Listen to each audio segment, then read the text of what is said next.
Hey everybody, can you guys hear me? Fantastic. Can we all grab a seat? I hope you guys had a healthy lunch. Everyone feeling energized? Can we all grab a seat? Gentlemen in the back.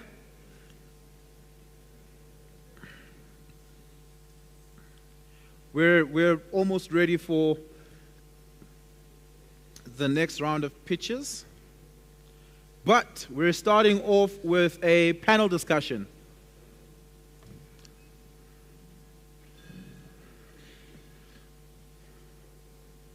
Are we all good?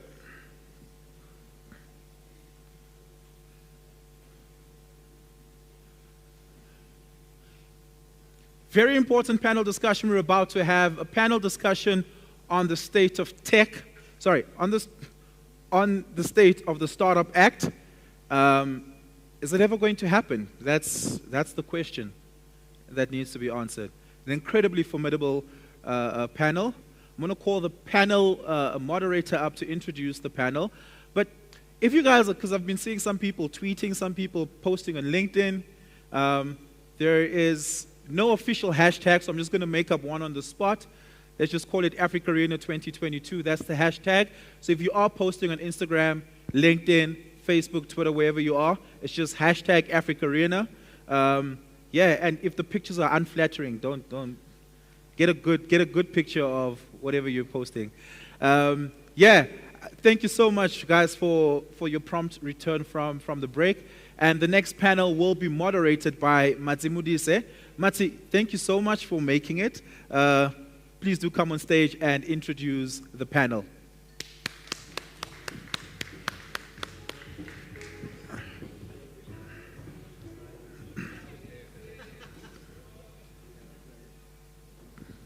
Hello, everybody. Hi. I'm assuming it's been a great morning, afternoon. I see familiar faces. The one thing I love about the startup community is that we are a family.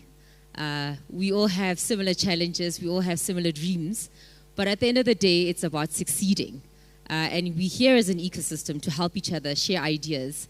We want money. We want to make money. We want to contribute towards our various countries. We want to ensure that we have an enabling environment where, as startups, we're able to take our space and places at the right tables, but not to take, but to also provide.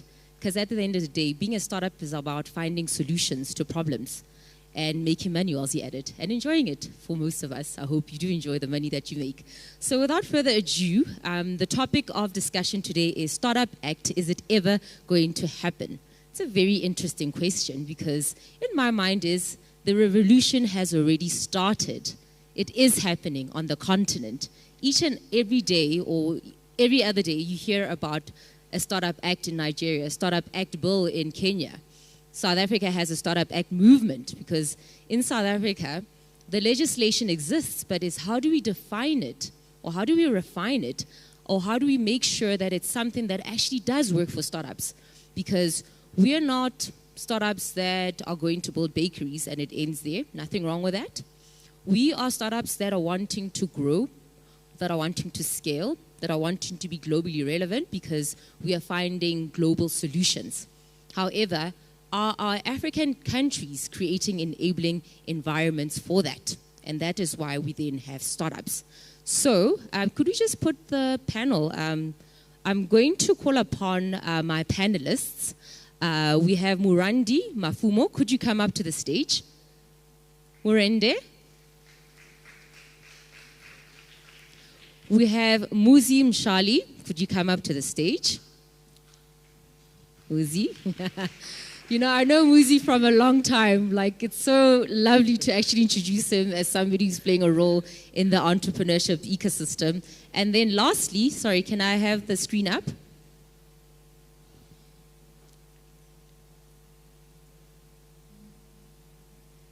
All right, our third panelist, if you could come up, please. That's Adoyele Agunoki. Sorry for pronouncing your, I probably watched it, but you'll reintroduce yourself properly. I'm so excited. Thank you, such a gentleman.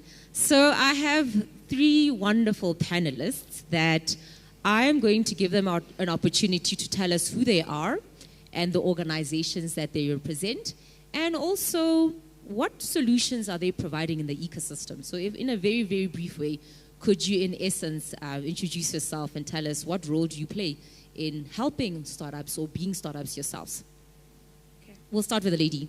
All right, I'll go first. My name is Ayodele Ogunoiki, and I work for Goodwell Investments.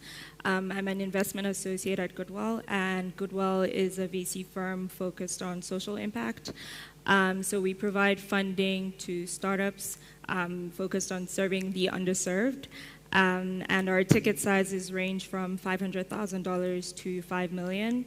And one of our criteria is that you're post-revenue and also just, again, providing solutions to the underserved. And that's it. Great. And then also if you could tell us, are you a Pan-African organization? Are you yes. from Nigeria? Okay. Yeah. I am from Nigeria, and Goodwell is a Pan-African organization.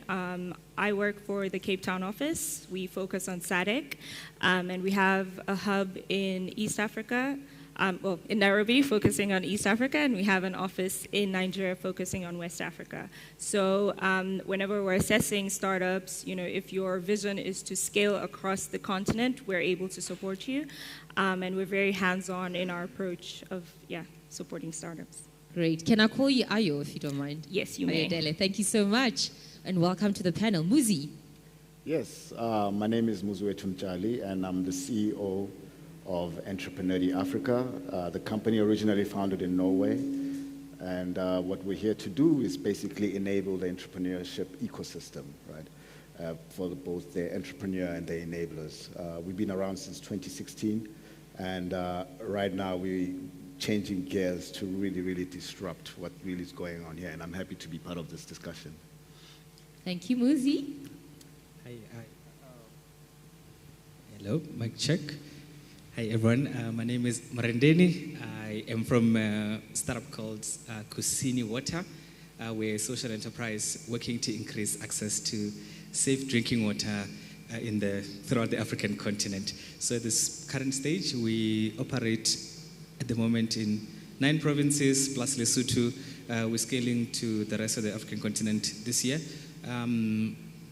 What else? Yeah, my background is in science. I know nothing about startups, even though I'm a CEO of a startup. So I'm just looking forward to seeing how a startup that is trying to scale can help in this conversation around regulation, deregulation.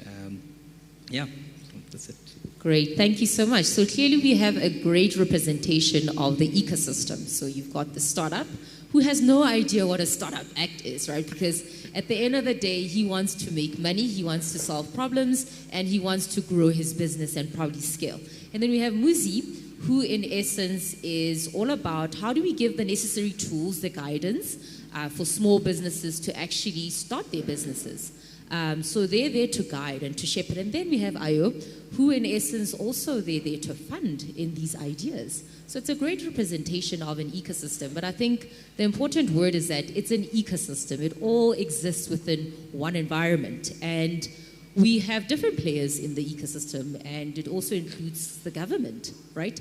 The ones that are supposed to be creating policies, enabling policies. So a little bit about myself, I'm not going to go into too much detail, but I wear many, many hats. One of them is I am also a technology startup. I also do invest in technology businesses, well, one in particular. And so I understand what it means to not have funding. I understand what it means not to have access to a market. I understand what it means to have to deal with the necessary red tape of actually wanting to create jobs and contributing towards the economy. So the third hat that I would say I wear is somebody who's been pushing for policy reform in South Africa, because I understand the challenges.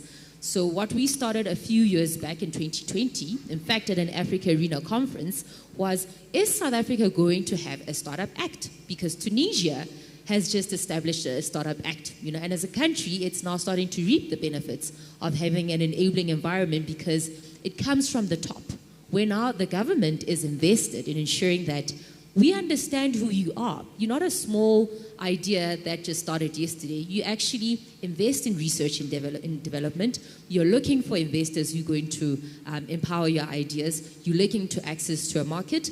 And also you want to scale. You want to exchange your intellectual property, not just in your country. You want to actually do it globally.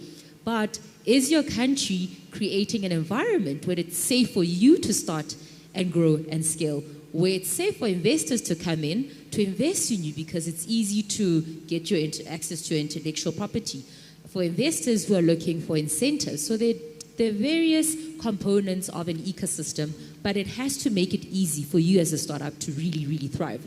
So the question on this panel is it ever going to happen? The reality is it is already happening. You know, somebody who's part of the Startup Act movement in South Africa. But the question that I have for my panelists is, what have been your biggest challenges as people that are either helping entrepreneurs, funding entrepreneurs, or being entrepreneurs yourselves? And a follow-up question to that is, a Startup Act, what would you require for it to have? Because, you know, we don't want to be running around saying we need a Startup Act. Is what exactly do you want it to do? How would it help you in your mission and vision every morning when you wake up? So I'll kind of throw it to, you know, my panelists and, you know, answer it in any direction. But I think it's important to understand, what is it that you want a Startup Act to have, and what are your current challenges as investors, as ecosystem supporters, and also as startups? Okay, so I think there are many different angles to it. Firstly, thinking that a Startup Act is a good first base for all the ecosystem players to kind of be heard, especially by the government.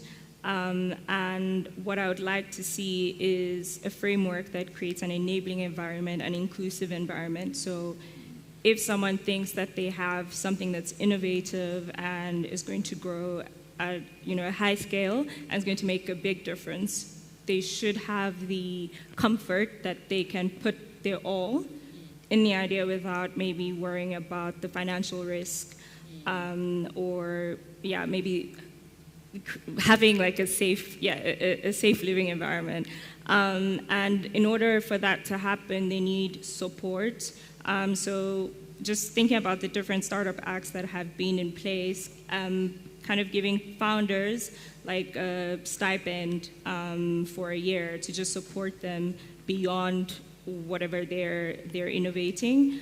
The second aspect, I'm thinking about investors, making it easier for us to fundraise and kind of invest in this asset class that is very new to Africa. So there are a lot of regulations and maybe barriers to maybe dispersing funds or receiving funds across the continent. So reviewing that and trying to assess, okay, what's the quickest way for us to do this safely would be a good starting point. And I guess the third part, which was spoken about today, is consumer protection. So as much as we love these great ideas, is it going to create an environment that's safe for the consumers?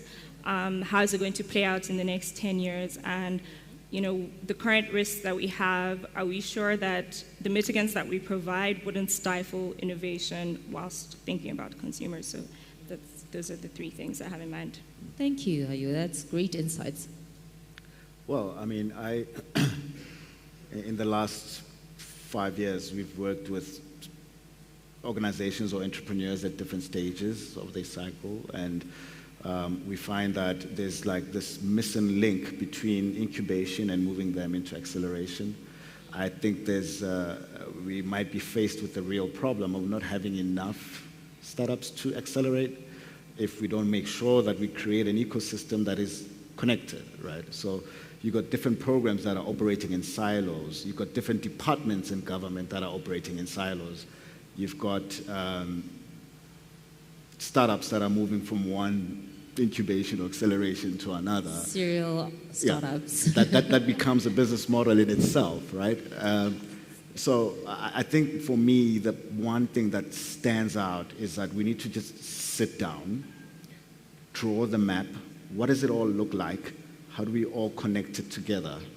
The entrepreneur, the enablers, government, and private sector, you know, the large corporates. Because If we don't do that, we're spending a lot of money. I mean, by law, 2 to 3% of your net profit going to this sort of, developing startups is going to waste if we don't use it properly. So we really need to just talk, sit down, and make sure it's harmonized and we're not duplicating and money is not falling through the cracks. It could be used more efficiently. Wow, Muzi, you figured it all out here, because in essence it is about that. I mean, we have serial entrepreneurs that are jumping in from one incubator to one incubator. It doesn't help what we are advocating for, because in essence, do you have a business or are you in the business of being a serial incubatee? That's a serious challenge. And I think also, Ayo, the whole notion of make it a safe environment to invest, but also, I mean, with Web 3.0 that's coming, there's a lot that's not tested, that's a lot that's not known, but there's a lot of investments in there. 10 years from now, where will it be? So we also have to ensure that the companies that are being invested in are going to be companies that will stand the test of time. And I think, Murendi, if you could share your challenges as a startup, right? I think it's probably a long laundry list, but also just talk to the challenges that you will experience as a startup. I mean, you didn't do this because it's easy, right? Because you wouldn't be here if it was easy. You did this because you know it's challenging, but the rewards are also quite large. You know, you could scale up, you could shoot up. I mean, I see a company like Ayoko, a company like Sweep South. These are our peers that we used to, like Muzi, drink, dance with, have fun with. But now they're like global entrepreneurs. And by the way, Muzi is a DJ, if you're looking for a great DJ for a party. That's his other life. But these are peers that, you know, had lives before us, but now they're shooting the lights out of the world. But Murendi, I think, you know, as an entrepreneur, you will have challenges, but what are challenges that are unique to the environment in which you exist in, and what would you wish for it to change? Because we are speaking about an enabling environment through the Startup Act movement. Yeah, depends on how much time we've got. My list will take about 3 to 4 hours, so... We have all the time. Okay, perfect. Right, so I just sort of tried to draft down some of the major challenges, primarily in the context of what we're talking about. So one great example is the Cuban engineers. So I don't know how many of you guys know that last year we got some amazing engineers from Cuba to come in and solve our water problems. We, as Kusini Water, this morning, just now when I was standing there at the back, I almost screamed out loud. We were granted a patent, right, for water treatment technology. The patent was granted this morning. It was applied from... Yay! I mean, obviously, we applied for it in 2018. The interesting thing about it is that government gave us the money to apply for that patent. So government essentially, I mean, on a theoretical level, should know what we're doing, right? They should sort of know to some extent what we're doing because they gave us the money. Department of Science and Innovation gave us the money to build the technology that we're building and to get some patents going. But there is a lack of cohesion or cooperation between the Department of Science and Innovation, the Department of Water and Sanitation, the Department of Trade and Industry, all these departments that should work as an ecosystem to build our economy are not necessarily connected. Because if they were, we've worked in the past with the Department of Small Business. The first van we ever bought was bought by the Department of Small Businesses, right? And then when COVID hit, the Department of Small Business was collecting database of what businesses did. What I thought that was going to be interesting was that they can use this database to plug to see who's doing what, right? In the water space, so they asked us, what do you do? So I write what we do in the water space, what the department has helped us with. That was not used for anything. That was just a database that was used for nothing. So what should happen is that we should try and cut off some of those communication gaps or some of those red tapes that exist in how the data is collected from a startup point of view to how that data is used both in application for solving government's problems. Because our technology, if you wanted to, could solve some of government's problems with water. We're building technology that allows for municipalities, not municipalities at the moment because we don't work with municipalities, that can be used to allow municipalities to deliver more water cheaper because our technology is low pressure, so using less electricity, giving water to communities. But because we don't necessarily have that great cohesion within the government, we are more inclined to work with private sector and use this technology to grow our own organization. This could actually be used to solve and not South African government paying 50 million rands for Cuban engineers, because we're here. But they know that we're here. So why is it that we're not communicating? And why is it that that data that is there and existing is actually not being used to solve the problem? Because we can't solve the problem. A few years ago, I remember seeing this tweet from Elon Musk who said to the Australian government, "Hey, Australian government, give us 3 weeks, we'll solve your electricity problem." We had the same thing. Hey, South African government, give us 2 years and we can solve the big water problems that we have in order to bridge the gap. Right? So we can use some of our technology to solve some of the big problems that exist. But there is no cohesion. Second thing, when it comes to the Startup Act itself, last year and this year, we're going to pay more tax, enough tax to pay for 3 or 4 people's salaries in the organization.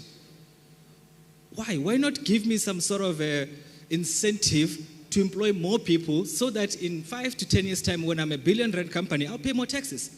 Why do you want to take 24% or 28% right now?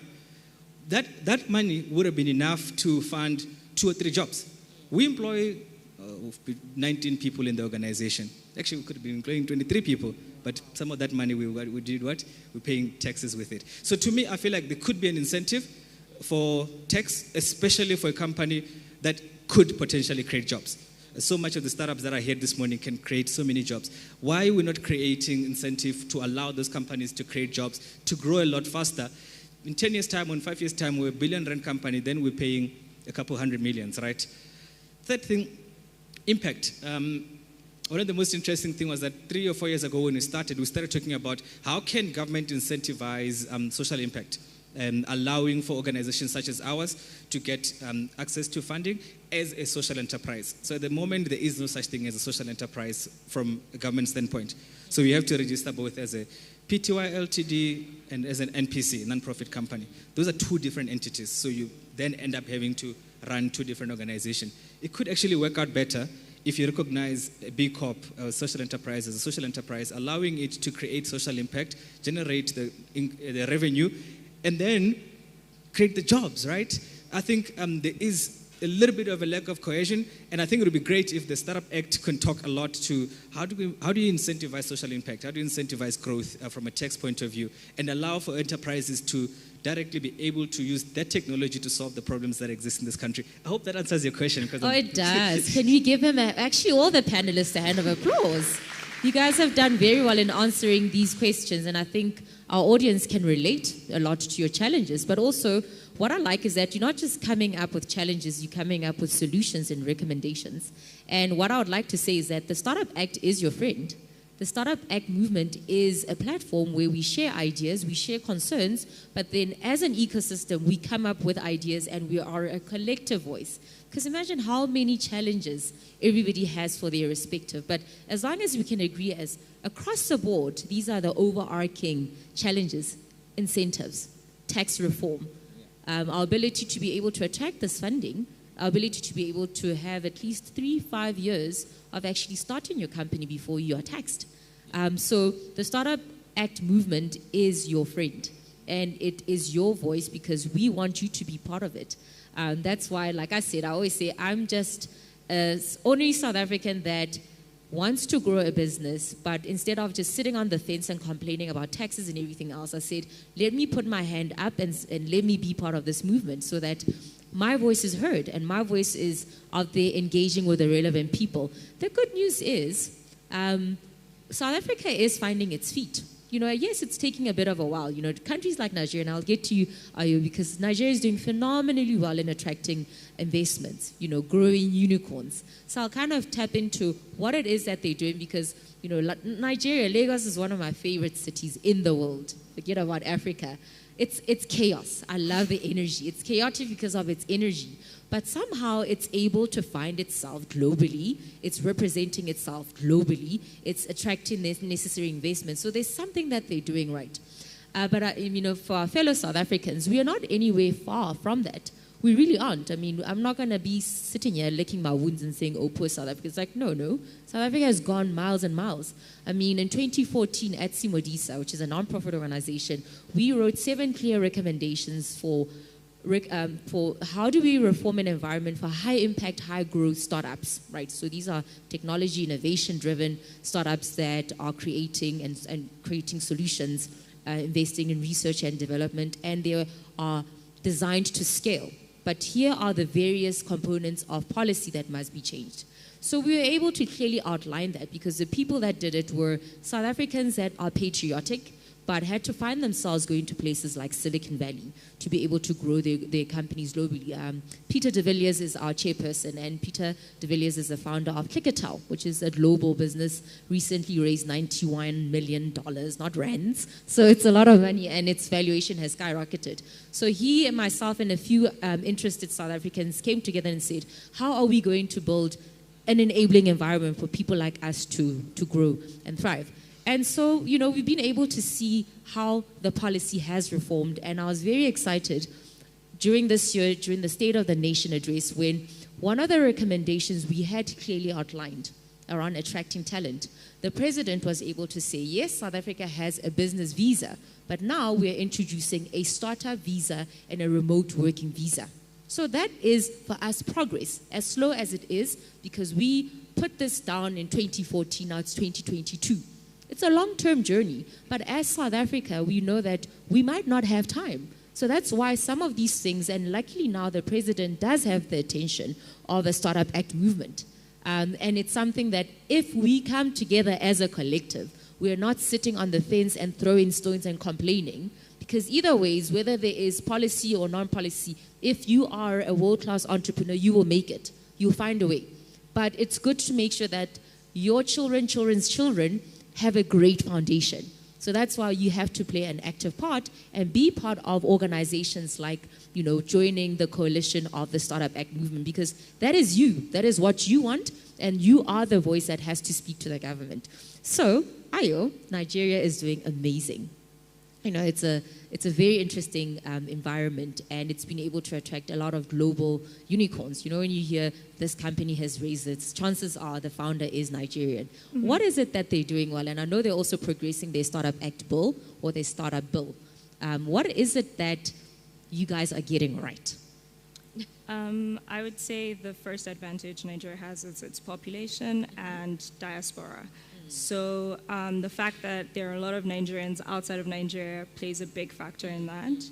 And the networks that people have built from childhood, translates into the Nigerians in diaspora, and then, they kind of promote what's done at home. So I would say that's like the one advantage. I wouldn't say that Nigeria has created a policy environment that's comfortable for investors.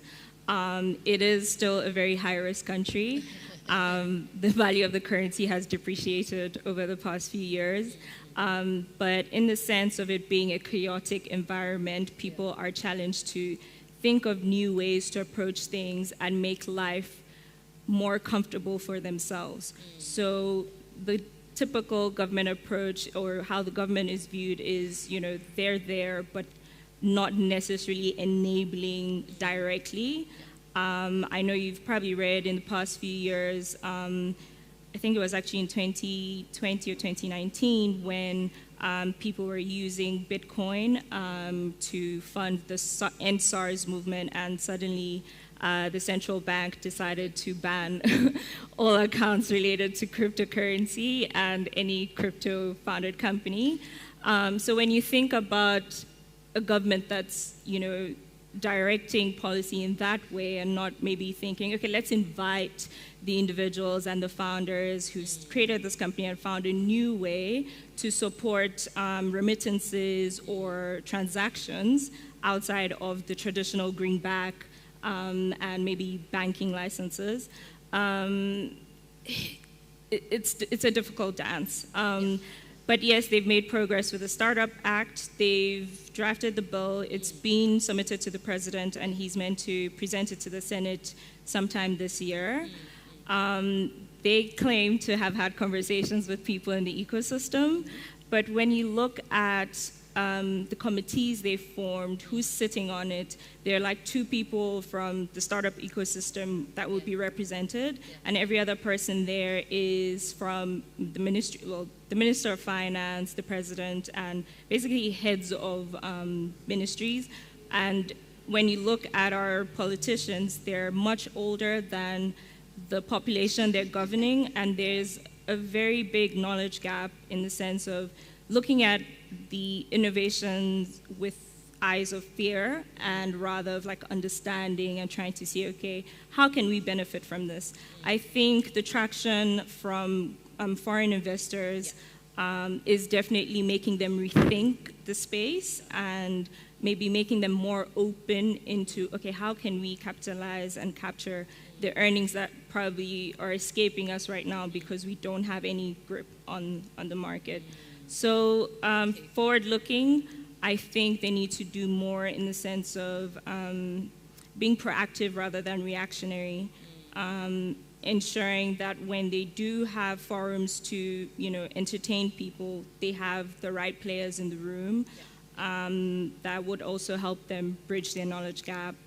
And when this policy is eventually passed, by the Senate, will they actually implement it? Would it just be another thing that was drafted and it's just going to sit there?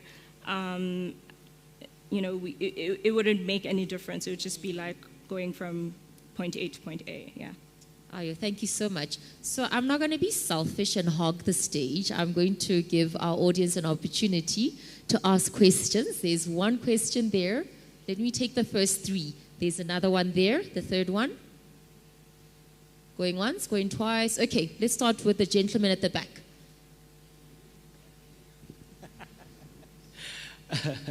Hi guys, amazing conversation. So I just want to kind of speak more to one of the points brought up. So I'm a startup. 2018 I pitched at GovTech conference and I'm one of the winners. I'm promised that as a winner, my idea will be implemented in government through State's Information and Technology Agency. So naturally excited and super happy because, wow, I've just pitched for the first time and DevTouch is about to now take off. 5 years later, my fellow alumni, AfricArena alumni, is sitting on the panel while I'm actually having to restart my business and pivot, Problem that I found is that 2019, I pitched to a big corporate, MTN, and super excited, exceptionally excited because we're making exceptional progress. Within a year, MTN is interested. Still again, 5 years later, not off the ground as yet, but MTN is now actually become my competitor. Because now they've taken my idea that I've pitched to their procurement panel, and what their procurement panel doing is now is they sourcing a solution that they can MTN arise. So the reason I mention this is the Startup Act, over the last 2 days I've heard a lot that it is focused a lot on the globality of us as startups, which is really fantastic.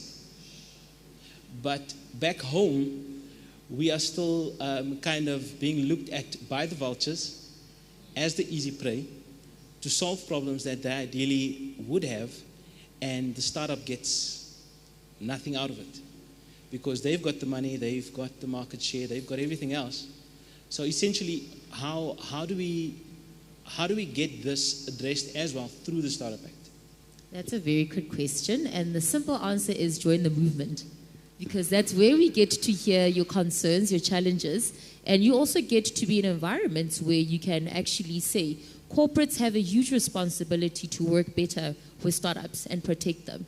And if there has to be a social compact between corporates, the government, and startups, that's what we need to work towards. But you can't be on the outside. I'm inviting you in and say, be part of the movement, be part of me, who is just also a startup that wants to see progress. I want access to markets so that I have access to funding, I have access, right?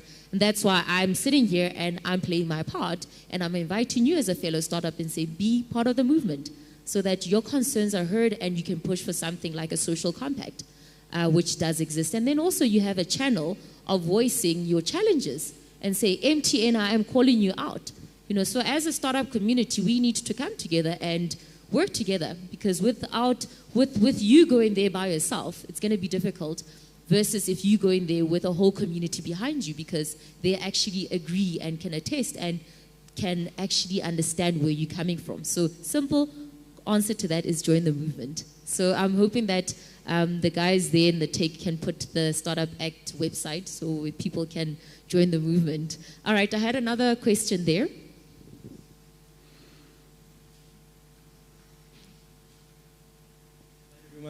My name is Abdou. I'm leading a research project about entrepreneurship in Africa that is supported by Carnegie Mellon and Sciences Po Paris. I had a question on the point that was raised by Ayodele about the diaspora and the importance of the diaspora in the success of the ecosystem in Nigeria. Actually, I was wondering what makes really the difference between a lot of people that have origins from a country that are living abroad and the real diaspora. Because when I look at countries like Algeria or Congo, for example, you have a lot of people from there that live abroad. Some have their careers and stuff, and they are successful abroad, but they do not constitute a real diaspora and have no direct impact on the ecosystem in their country of origin. So I was wondering, and maybe in your point of view, but also also asking the question to everyone, what makes a real diaspora, and what are the key levers that can help constitute this kind of these people a real strength toward the ecosystem back in the country of origin? I think that's your question. Okay, I'll do my best to answer with very limited knowledge. But I think that, so you mentioned two countries, you mentioned Algeria and DRC. I would say, as much as they're English-speaking countries, English is a second language. So that's also, language is also kind of like a barrier that's unspoken of. And in the sense of support of how like the Nigerian diaspora works to support home, where you find most Nigerians are in the West or East, so like Europe and the Americas. And these are countries that tend to lead the trends of like global movements. So having an exposure to like the trends and what is to come, and then translating that back home or going home and saying, okay, I was just in the States and I was able to tap to pay. Why don't I have this at home?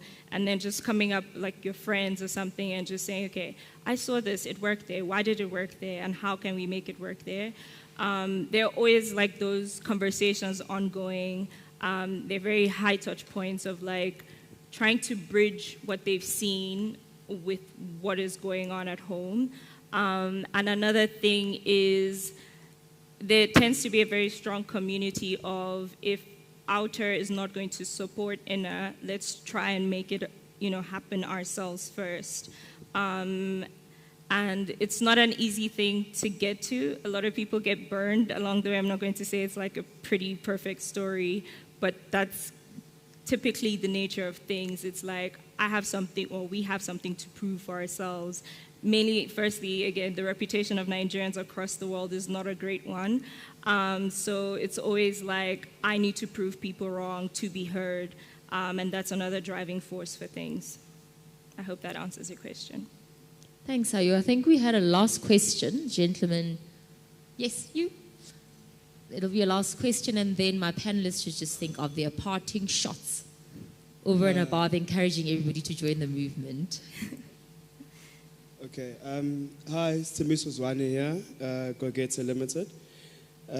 What it is that I wanted to ask, basically, in relation to the Startup Act is more along the lines of, is there a framework in place that ensures that a startup is successfully defined so that the bigger corporates don't, or not necessarily bigger corporates, but there are no cowboys that are going to exploit the legislation in time to come. So like if there's a tax benefit that's attached to you being a startup, is there a mechanism in place that successfully defines what a startup is, and not what we around this room actually think or know of what a startup is?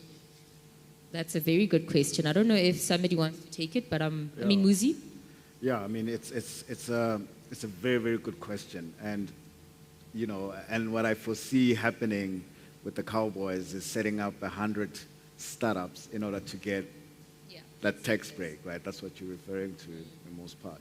Look, the reality is there will always be someone who tries to bend the rule or find a loophole in a rule, right?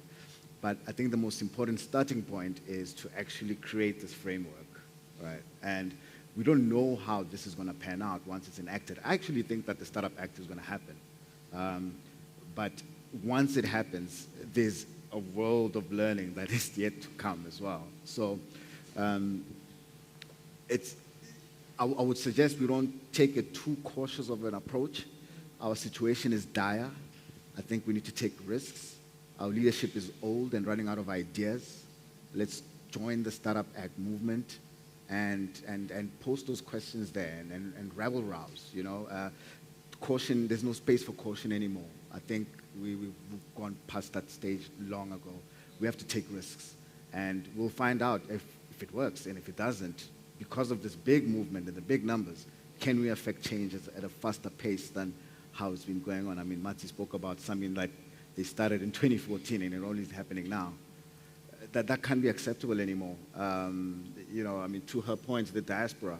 I'm running a project with the Cardano community, Project Catalyst, blockchain-based, and I'm doing the 6th cohort right now. And in every cohort, there were Ghanaians and Nigerians, right? And they were not based in Nigeria, right? But because of that, seeing the experiences in the countries that they live in, the transfer of knowledge is almost, you know, it happens much quicker. And the solutions are actually aimed at the Nigerian market, but using blockchain and so on. So in these networks that we create, find out what's going on in the Startup Act in Tunisia, for example. You know, what are the learnings that we can take in there? Yeah, I think we've got power in numbers. Join this movement and, you know, but certainly my summarizing point is say, let's no longer be cautious anymore. Let's just risk it. Can I add to that? Yeah. So it will be a closing remark yes. as well. So to answer the question that you had on like the definition, I agree that joining the movement is a helpful way to voice what you think, you know, should be the definition. But based on the white paper that's currently published, it's if you've reached a revenue of 100 million rand, and then you no longer kind of fall into that cohort of what is considered a startup. But yeah, I think I agree with everyone. You know, take a look at it and maybe share your own thoughts and notes on the entire policy. Yeah. Randy, your parting shots? Yeah, I'd say also, you know, for the guys that are in the over 100 million rand revenue, I think also part of this should involve trickle down as well, like how it happens a lot in the States, where the guys that are in the 100 million bracket are coming down and helping the guys in the 10, 5, 2 million bracket as well. I'd say then the movement can be a lot bigger as well in you know, a couple of levels, because I think mentorship for me also is quite a big thing as well in what we're trying to do. As someone who comes from purely a scientific background and not a business background, someone that has already done it can trickle down their finances and also their knowledge as well. Bringing those on board as well will be very, very helpful as well. So yeah, I'm excited to join the movement as well. Great. Wonderful. So just can we give our panelists a hand of applause? They've been phenomenal. In a very short space of time, we've been very honest with ourselves. But then I think the one thing that comes out is you have to be part of the solution. There's no longer time to ask a lot of questions, but join the movement. Be part of something that's moving forward. And we are the future of this country. That's the reality. I liked what Muzi said. It was very blunt in saying that our leadership is old and running out of ideas. We are the future of this country. We have to create the solutions and have the ideas. But how are we going to do it if we're folding our hands and not doing something? The good thing is that in 2014, we wrote recommendations for high-impact, high-growth technology startups. 2021, we had a conversation with the president. He said, great, South Africa needs to be a startup nation. I like the Startup Act idea. In 2022, during the State of the Nation address, they started talking to some of the refinements, introducing some of the components of having a Startup Act. So we have started, but we will not be able to do it if you guys are not part of the solution and the voices, because we all have problems, but let's find solutions together through an avenue which is very clear. So I'm going to leave it on that, and then for a further conversation around Pan-African Startup Acts, we're having a panel discussion tomorrow. Tunisia will be on the panel. The founder, actually, of the Tunisian Startup Act, Newman, will be on the panel. Somebody from Kenya, somebody from Nigeria, and somebody from South Africa talking about Pan-African Startup Acts. So if you want all the information, it is on the Startup Act. It's all on all social media platforms and also on our website. So join the movement, and thanking you all for your time today. Thank you. Yes, love you. Thank you so very much. Can we turn for a photo? Can we turn? This was a fantastic panel discussion. Ladies in Oh, the yes, middle, yes, yeah. yes, absolutely.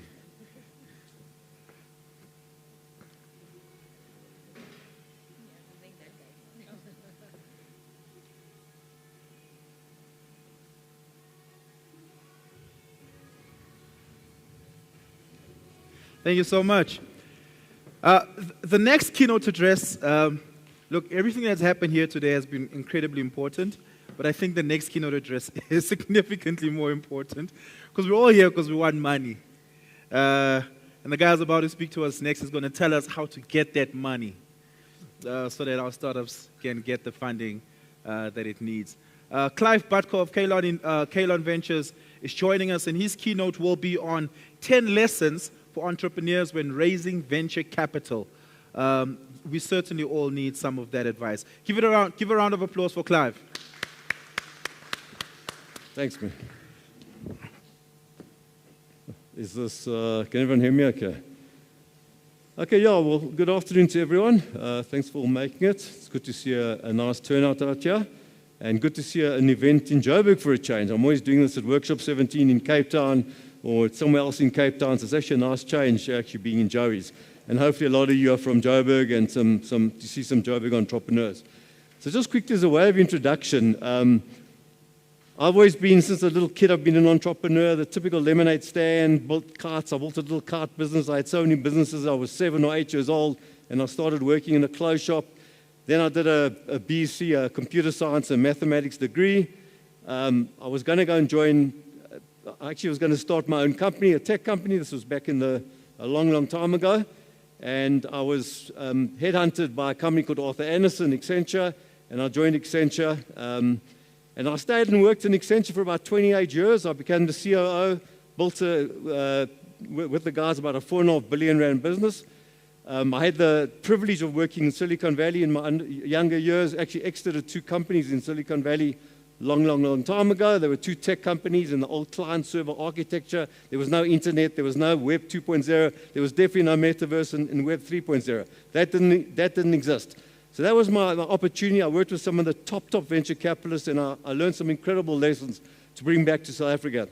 About 10 years ago, I just decided this is enough. I don't want to be at Accenture anymore. So I retired. I remember at the coffee shop saying, what I want to do, I've retired, I'm too young to retire, what I want to do, and I said, I'm going to start a venture capital company. That was my skills. I love venture capital. I love tech venture capital. I wasn't going to go into any venture capital. So I started Kalon Venture Partners. That was about 7 or 8 years ago, and we raised about a R250 million.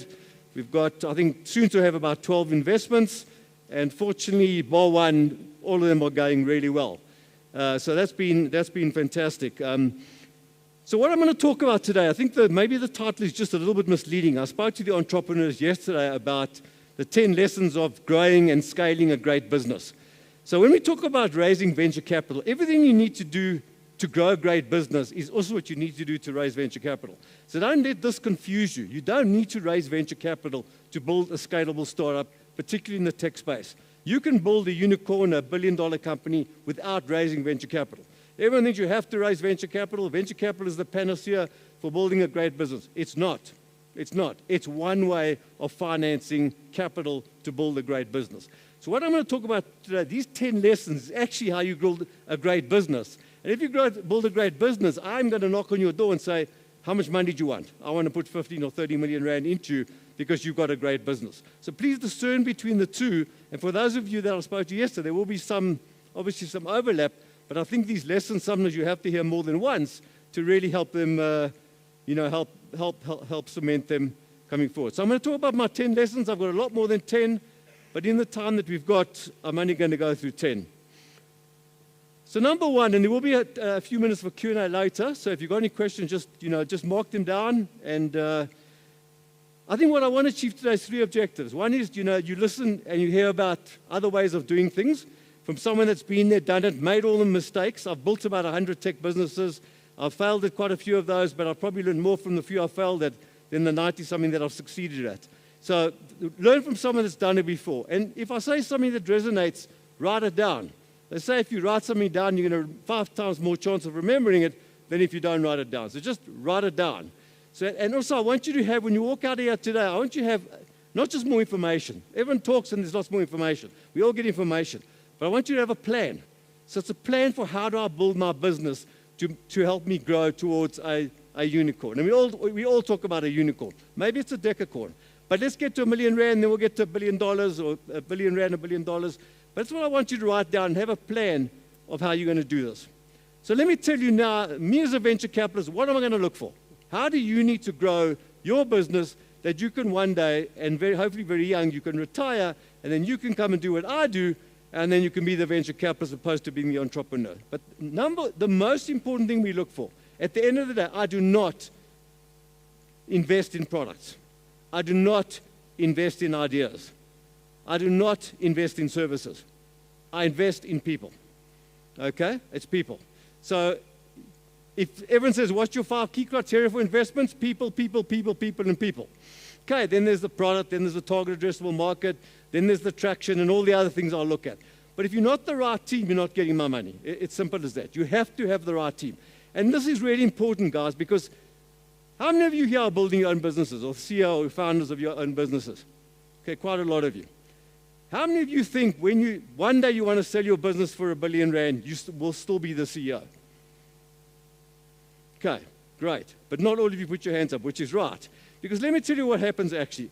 The skills that it takes to get you to maybe 10 million or 100 million. So the skills that it takes you to get to 100 million are not necessarily the skills that it's going to take you to get to $1 billion.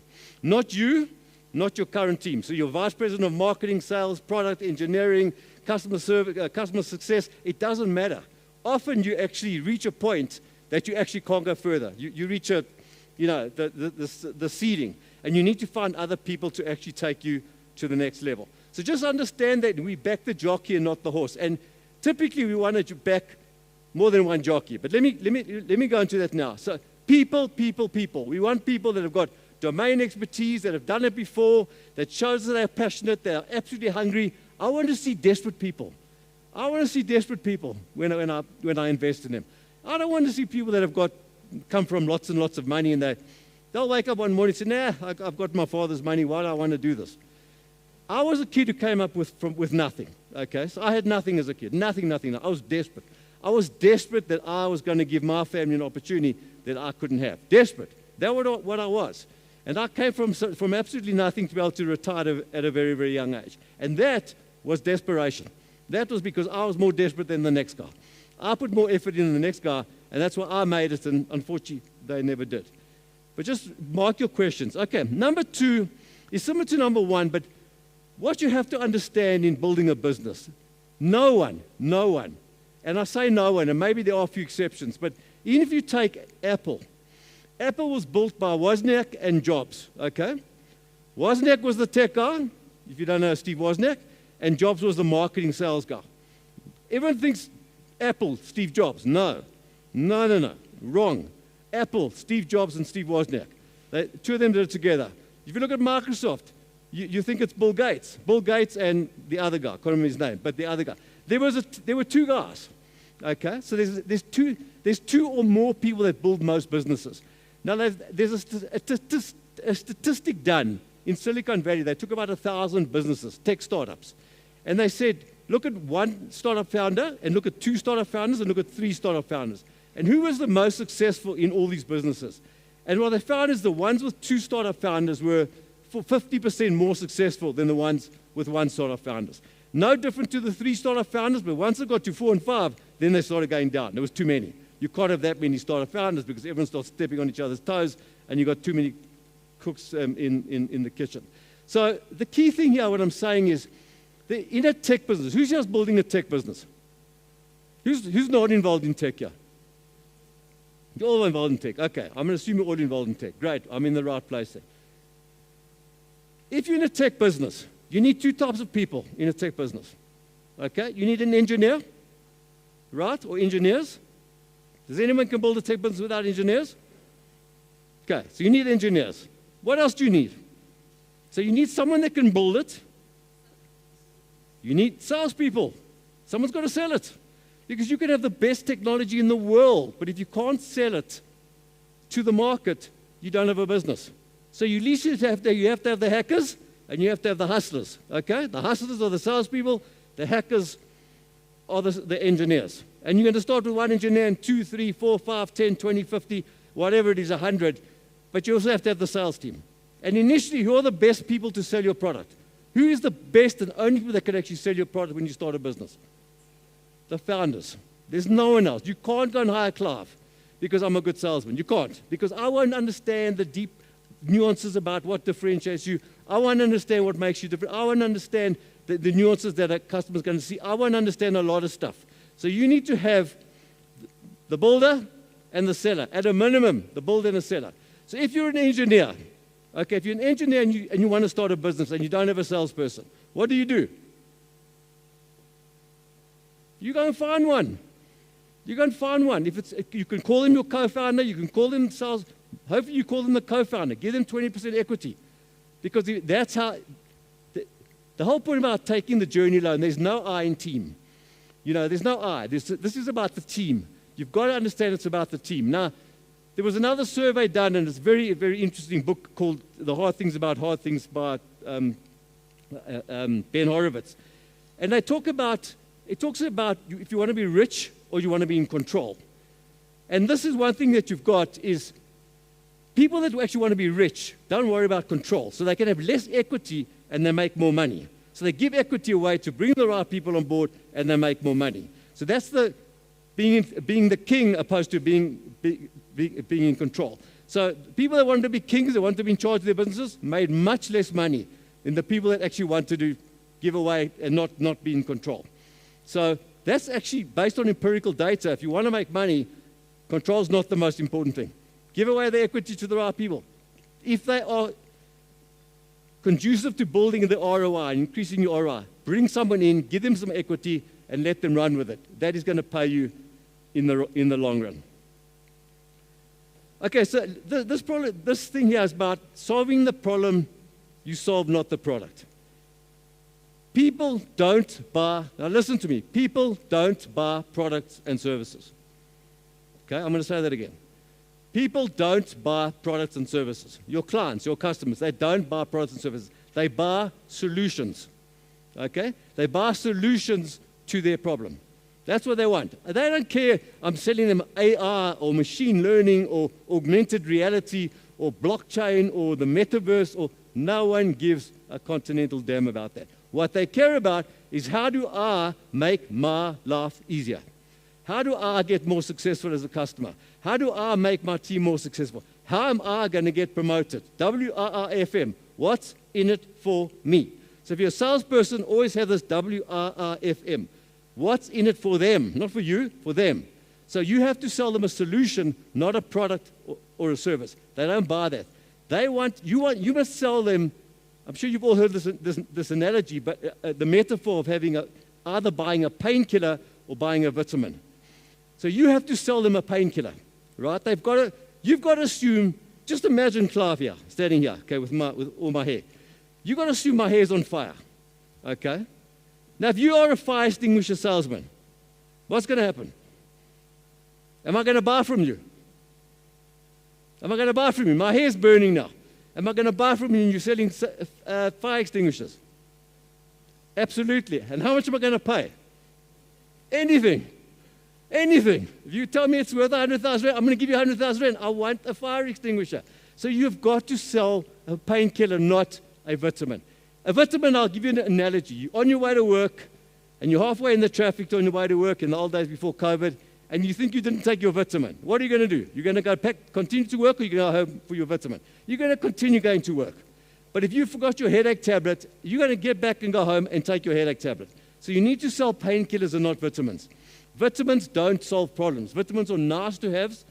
Painkillers are needs to have, right? Always think the analogy, someone's hair's on fire, and that's how you're going to sell it to them. Okay, number 4, bootstrap before raising capital. Now, I said it up front that you don't have to raise capital to be a successful business.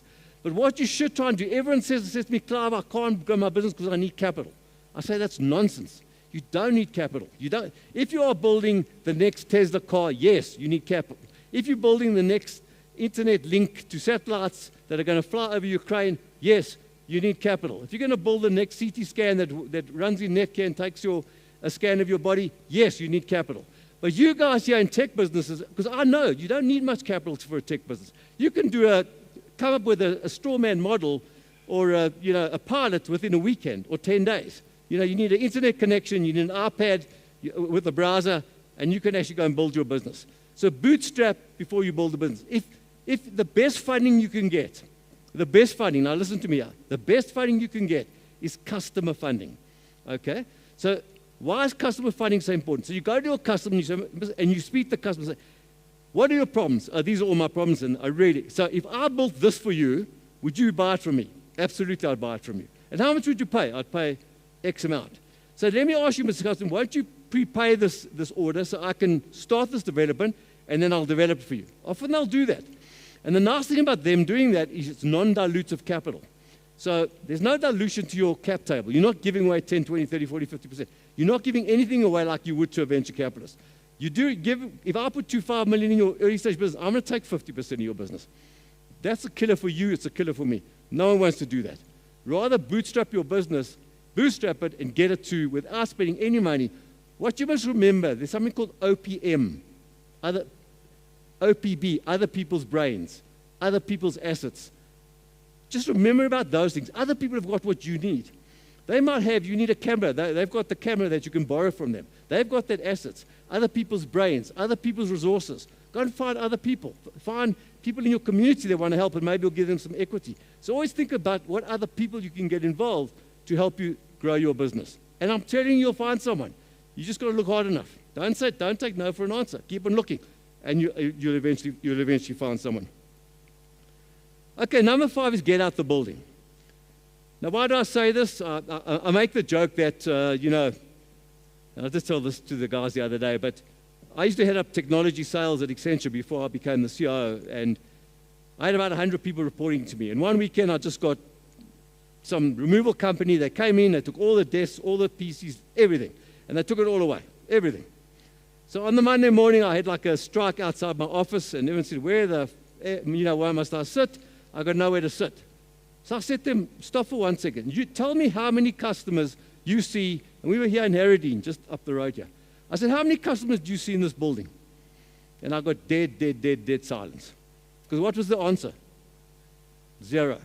There's no customers in this building. So I told them, if you want to be a great salesman, get out the building. Get out the building and go and find out what your customers want. Find out what's keeping them awake at night. Find out what they will pay for. Find out what problem, what solution they will buy. Find out everything from them. Go and speak to them. The lean startup. Go and speak to 50 to 100 customers and find out what they want. Find out what's keeping them awake. And then you'll be able to sell it to them. I mean, I must be honest with you, about 10, 15 of these people left after this. I had 85 left. And the ones that left told me to go and multiply myself or by myself. But anyway, that they weren't very nice, but that was one of those things. But that's why you've got to, guys, if you're starting a new business, if you haven't spoken to 20, 30, 40, 50 customers, you're not going to be successful. Because build it and they will come does not work. Okay? If you want to go and see the movies, Field of Dreams with Kevin Costner, then build it and they will come. In the real world, build it and they will come does not work. Build it, they will not come. Find out what they want, find out what problems they've got, then build it, then they will come. So how you have to build a business, you've got to go from the customer into your business. Okay? What are my problems? Here's all my problems. And into my business to engineering, and they go and code it. Not from engineering out the business to the customer. Does everyone understand the distinction there? You've got to speak to your customers and then go and build the stuff. Don't build the stuff and then go and speak to your customers. Because I'm telling you, you're going to waste a lot of money. A lot of money, and you're going to go back to square one, and all that money is down the drain, and all that time is down the drain. Because even if it didn't cost you money, it cost you your own time, and that's resources time. One thing about South Africa and everywhere around the world, there are so many million dollar ideas or $100 million ideas, but there's not so many entrepreneurs can build $100 million businesses. So execution trumps ideas, guys, every single time. It's not about the idea. It's never, ever about the idea. We all have thousands of ideas. We sit in the shower, we've got these 100 ideas. It's the difference between the great entrepreneur and the good entrepreneurs, the ones that can take those ideas and turn them into solutions to solve clients' problems. And that's how you make money. So execution is always going to trump ideas. Bottom line is execution trumps strategy, execution trumps ideas. You've got to go out there and do the execution. You've got to go out there and get traction, because traction is going to solve everything. And that's the next point I make there. I call it the 50-50 rule. You've got to spend 50% of your time building your stuff and 50% of your time selling your stuff. So build it and sell it. 50%, 50%, getting traction. Because if you come to me as a venture capitalist, and remember, I'm not an early stage investor. I'm not a seed investor. I'm a Series A investor or pre-Series A investor. So typically, I have made exceptions, but typically, I'm investing. You've got 10, you're doing 10 million rand a year, you're doing 5 million, you're doing 20 million rand a year. That's typically when I invest in you. And then I just pour fuel on the fire. Because there's 3 stages of a business. First one is finding product market fit. So where I invest is product market fit. If you can find, through traction, find product market fit, you're opening yourselves up to so many investors that will be knocking your door down to give you money if you've got product market fit. So if you've got product market fit, you can just see that J-curve, and you can just see the product is being pulled out of your company opposed to you pushing it out of your company. And spend the 50-50 rule, trump traction and trump as well. You know the point.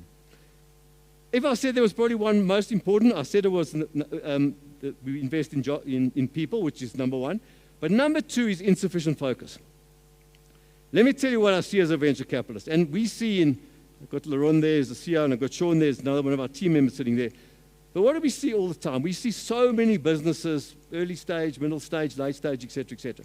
But what do we see with most of these early stage businesses? They fall in love with what they're doing, number one. But the problem is they try and see, they want to solve everyone's problems.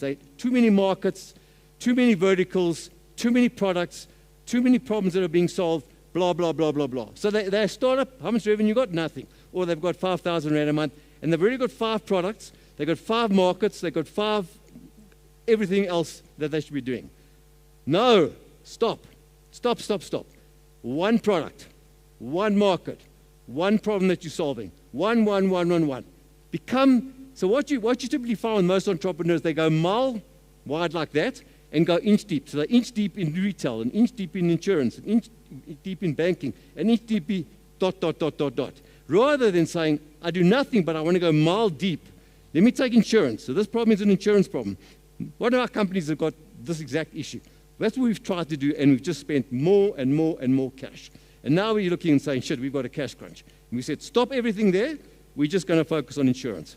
That one use case in insurance, and now we're starting to go the mile deep. And we have to once we get to the mile deep and we start making lots of money and free cash flow, we can start worrying about selling to other areas. But you have to absolutely focus. And the idea about focus is, it's not what you say yes to. You've got to say no to the good. Now listen to me what I'm saying. You've got to say no to the good so you can say yes to the great. Okay? No to the good so you can say yes to the great. The most important thing about focus is when someone comes to you in your early stage and they say, can you just do this for me? Typically what entrepreneurs say, yes, I'll do it for you. Why? Because they need some cash and they're desperate for cash flow. And eventually you just become a jack of all trades and a master of absolutely nothing. You want to become not that. You want to become an expert at one thing. And then you go out. Google. They put Google AdWords. They started with Google search. That's what made them Google. Then they went into Glass and Waze and all these other things. They didn't start from day one. They became the best search company in the world. And then they started going across horizontally and starting to look at other things. That's actually what made them successful. So remembering what I said there. Say no to the good so you can say yes to the great. Focus is absolutely everything. Less is more. Don't just try and solve everyone's problem, because I'm telling you, you'll run out of cash or you'll drive yourself mad trying to solve everyone's problem, because you have to just be one thing to one set of clients when you're starting out a business. Okay, 2 more. Your product has got to be, most of you are probably playing in a space that there's competitors.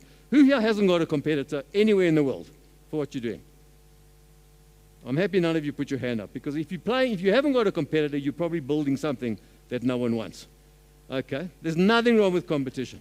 Nothing wrong with it. Because if you look at these Ola and flippin' Uber and Lyft, and they're all the same. They all do exactly the same stuff. What's the difference between one and the other one? Execution. It's execution. Some of them Uber's never made a cent. It's still not making money. It's a $17 billion company, doesn't make any money. It's about the execution. And you can just see all over the world, other companies are eating off Uber's plate because it's about the execution. It's no different here where the Tesla's probably 10 times better than any other car that was out there at the time. But all you need to be different. Being different is not a little bit better, a little bit faster, a little bit cheaper, a little bit X, Y, and Z. That's not what I'm talking about. It's much better, much faster, much cheaper. It's 10 times better, because that builds a moat around the castle. So you build that moat, and it takes someone 18 months just to catch you up. But you keep on innovating, so you're staying ahead of them, and they're always 18 months behind you. So if I look at my own business called Ozo, which is one of Kalon's earlier investments, who's used Ozo in this room? Okay, lots of you, hopefully. Well, we're doing incredibly well. So we invested, there was 10, 15 people, maybe a 50 million rand company. It's now, probably 10 times that. I can't give you the exact number, but like a 150 million rand company. We invested, we paid, just raised capital now at a few billion rand. We came in at a couple of 100 million. So that just shows you how they had a problem they were solving that was 10 times better than anything else in the marketplace. It had competitors, but they weren't even on the same planet. Their technology from the competitors' technology. And they continue to innovate and innovate and innovate, that they continue staying. I mean, we've got Tencent as our anchor investor. We've got Greyloft Capital, which is one of the top VCs in the US, as it put $20 million into this thing. So we just raised $48 million for Ozo. But this is an Ozo, but 10 times better than any other EFT product that's in the marketplace. The last one is know your numbers. There is nothing worse as a VC. The guys will come present to me, and I'll either say to them, so what's your cost of acquisition? What's your lifetime value? What's your GP? What's your gross margin percentage? What goes into cost of sales? And they say, look, I can't answer it because my accountant's not with me. Okay, that's a red flag to me that's over, scoot over. The conversation is a very short conversation. It's over. Because number one, you don't have to be an accountant. You have got to know those numbers as the CEO and founder. If you're going to go and pitch a venture capitalist, irrespective of where you're pitching a venture capitalist, you have got to know what those numbers are. Because if you don't know those numbers, I sat on a call yesterday I do a lot of mentoring. I spend every Tuesday an hour and a half mentoring 3 entrepreneurs. And one entrepreneur's they sell these women's products, or she sells these women's products and everything. And I said to her, so what's your highest profit margin on these 50 products you sell? No. Okay, which one do you sell the most? Don't know. I said, you've got a serious problem here. So immediately we assigned her an accountant to get her to understand at least what is she making money at. If you're not making money at these things, stop making it. Either charge more, make money, or stop it. Stop just selling it at a loss. But she just had no clue. And it was actually quite sad because I thought the products were actually quite good. But she's just losing money hand over fist, but has no idea. So Warren Buffett said accounting is the language of business. And he's absolutely right. Accounting is the language of business. It doesn't mean you have to be an accountant. That's boring. Don't be an accountant. I didn't say that. Just my father was an accountant. His brothers were an accountant. My wife's an accountant. Everyone's an accountant, except me. So, but accounting is very important. It's very, very important skills to know what accountancy is. This means I'm thumbs up. Yeah, actually just last one. Sorry. Bonus lesson. Capital does not validate your business model. Even if you raise capital, it doesn't mean you've got a great business model. Okay, let's. So are you ready to go and raise capital and start to scale your startup into a $100 million or unicorn? Yes? Okay, yeah. 2 people are happy. Okay, at least 2 people are happy. It's great. Look, we should have a lot of questions because everyone here is raising capital. So any round of questions, we've got a roving microphone. I think we'll take about 2 to 3 questions so we can take a short break and move on to the next round of pitches. There's a question right in the back. Just tell us your name, where you're from, and shoot. Cool. Thanks, Clive. I'm Daniel Novitskas from Specno. We're a venture builder using services to bootstrap ourselves. And at the moment, we are focused on building an internal product with the additional margins that we're making.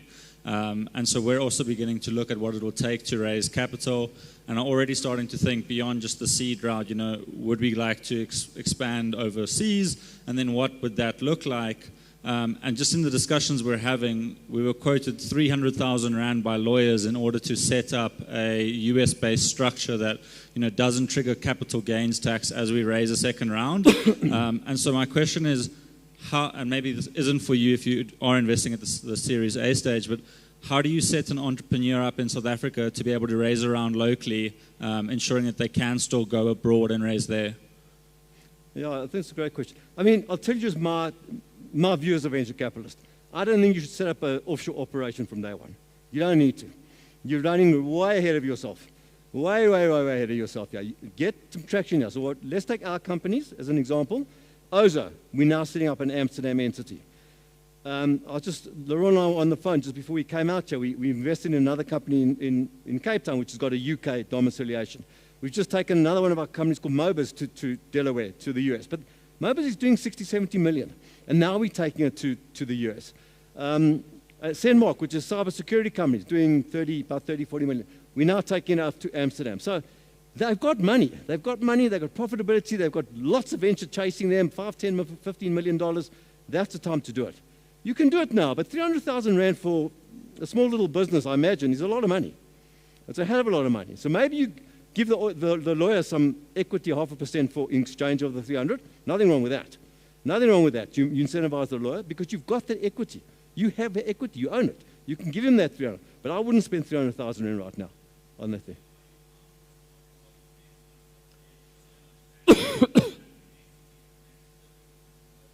You know what? Find a smart lawyer. You'll get around that problem. That's what we do. Honestly, it's not an issue. Yes, there might be a capital gain event, but there's ways of getting around it. There's always ways of getting around it. The theory says do it as early as possible. I don't disagree with the theory, but I wouldn't spend 300K when that could be 2 engineers for building out and really finding a product that's got real scale. But that's just my opinion. It doesn't mean, you know, everyone might have a different opinion on that. But I wouldn't spend 300K. 30K or 20K, I'd say do it. 300K. Anyway, I think that's a lot of money for a startup. Yes. Hi, Clive. So I'm Joseph from 123 Tutors, right? So my question is on the focus point that you made. But one thing, realistically speaking, as an entrepreneur is that, especially if you don't have a lot of backing from family or whatever the case may be, if you do see an opportunity to make an extra $5,000 that can pay for rent that other month, how do you have a framework to confidently say no to that so that you can say yes to the great things? Looking at how, realistically speaking, you got to eat. Sorry, I'm not sure I understood the question. Just reply that just briefly. Yeah, so let me rephrase. So basically, I think to follow that advice, you really need to be in a mindset where you're confident that at the end of the month, you'll still be able to sustain yourself and be confident that saying no to that 5K is actually saying yes to 100K or whatever the case may be. Maybe if you have a mentor that will tell you that it's much easier, but if you're alone as an entrepreneur, you need some other reassurance that yes, at the end of the month, I'll still be able to say yes to the great thing. Got it. Look, it's a very good question, and it's how long is a piece of string, that type of answer. But if you really need 5K and you haven't got 5K to put food on the table, go get that 5K. You know, don't listen to me. I mean, you know, I'm talking about now you're a little bit bigger now and you're starting to mature as a business and you're starting to get traction. That's the dangerous time that you can get sidetracked. But if you're just starting out, a lot of businesses are funded, product businesses are funding out of services. So someone says, just do this for me for 5K, and they fund them out of those services. Nothing wrong with that. But there must be, if you're building a product business, which is scalable and you can build it into a unicorn, at some point you've got to say no. Go and raise capital or find another way of financing it through angel investors, through family and friends, whatever it might be. But if you really are desperate for that 5K right up front, just ignore what Clive said. But don't ignore it for too long. That's what I'm saying. Because once you've got something going and then you just keep on taking yourself out of your main core business, that's when you're losing opportunity cost. You could have been selling 100, 200, 500K, but you're actually doing 5,000 Rand work. That's where I'd say no to it. But as you start out, A lot of entrepreneurs. I've done it as well. You know, you live on ramen noodles, as they call it in the US. That's what you've got to do. So,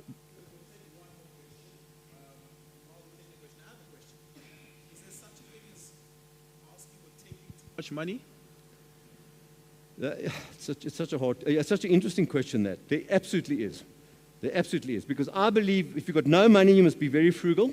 So you watch every single cent, and when you've got $100 million, you must watch every single cent.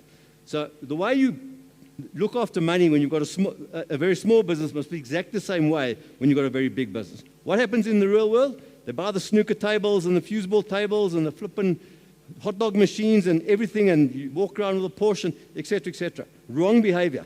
So behave in the same way where you've got nothing when you've got $100 million. But the second part of that question is, markets have been very, very frothy for a long time now. The raises have been ridiculous. You know, take Flutterwave. They didn't go out to raise $300 million. They got a knock on the door, and SoftBank said, I want to stick $300 million into you. Why? Because you're a great business, and they said, okay, I'll take it. I want you on my cap table, and they took the money. Right now, I'm saying to my entrepreneurs, take a little bit more money, because valuations are going down. There's a lot of downward pressure on valuations. I say, take a bit more, so at least we can last for 2 years. So there's not in a year's time, we have to go and raise capital, and we do it at a down round. And down round means we raise it at $100 million, and then we raise it at $50 million. So I'm just saying, take a little bit more capital. But you've got to look at the timing. Okay, fantastic. We'll take the final question over there, and then we'll take a short break. Can you hear me?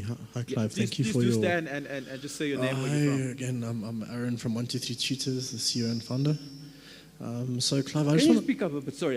Can you hear me? Yeah, go ahead. So, if you have IP and you've built IP in South Africa and you're still an early stage startup and you want to get investors, so in South Africa, we know there's venture capital, in Africa there's venture capital, but we all know there's more venture capital in Europe and, say, in the USA. Now, if you've developed IP in this country and the exchange rate overseas versus South Africa is obviously a lot higher, so as a early stage startup, you can get a lot more funding from overseas than a VC here, right? Because the conversion is, or the exchange is way better. So if you, do you think it's a good idea if you develop IP in this country to, say, go overseas to Europe or to America and then go pitch to VCs there as an early stage company, and then to get fund or to get investment capital from overseas versus going the South African route? Because, as you know, it's more abundant overseas than here. Yeah, I think, I don't think it's either or. I think it's and. I'll be honest with you. I think going just overseas, and you're right, you'll get a dollar amount versus the rand amount. You'll get $5 million versus 5 million rand, or $5 million versus 50 million rand, or something like that. But what you also need, someone sitting in San Francisco in the Bay, and you sitting here in Johannesburg, you need help every day. So if I can just help you maybe make the right decision once, or help you hire one VP of this, or help you this, that's going to help you build this business much quicker. It's going to help you do something in 5 years that typically you wouldn't do with 7 years. They're not going to do that from Silicon Valley. So I would say to you, I always say build your business where you birth it. So South Africa is where you birth the business, build it here. Go and get money from them, definitely. So they buy their seat at the table. And when you need to raise $10, $20, $50 million, you got them. But get a South African investor involved as well, because you do need help. Don't think you know everything. You don't. The only thing I know is that you don't know everything. The only thing I know is I don't know everything either. Because we don't know what we don't know, and that's the most dangerous thing about it. But if they're too far away, they're not going to help you on a day-to-day basis. You need someone to pick up the phone and say, look, can you introduce me to ShopRite? Can you introduce me to Woolworths? Can you introduce me? Those guys are not going to do it. So I think a combination of both is what I would do. And that's what we're asking our company to do now. Just get the VCs. Yes, they put in higher valuations, but at least for the next round, we know we're not going to be able to put in 10, 20 million, 50 million. We haven't got that money, but they have. So I think and don't worry about patents. That's not the issue at all. That you can take offshore at a later stage. Does it make sense? Fantastic. Thank you so much, Clive. Really do appreciate it. Look, if there are any more questions for Clive, I hope you'll still be around during the short break that we have. And we are about to take a short break, 5-10 minutes. Let's get fresh, stretch those legs before we start the next round of pitches. There's a toilet right in the back to my right, your left. Grab some water and coffee from the station over there, and we'll continue shortly. Thanks.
Is he speaking live or is it?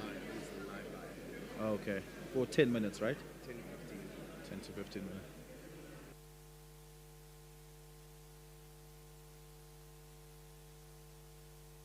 And we're back! The break is over. Welcome back, guys. Can we all take a seat?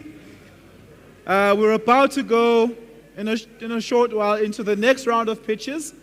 So if you're one of the startups that will be pitching, do convene in the back so that you can get mic'd up, or we'll just use a handheld mic like the previous round. The beauty of living in a post-COVID world is that we've all kind of become comfortable with hybrid events. And we're about to have a speaker joining us virtually, and Nathaniel is going to explain that to us. Can we give a big round of applause for Nathaniel, doing fantastic work with AfricArena.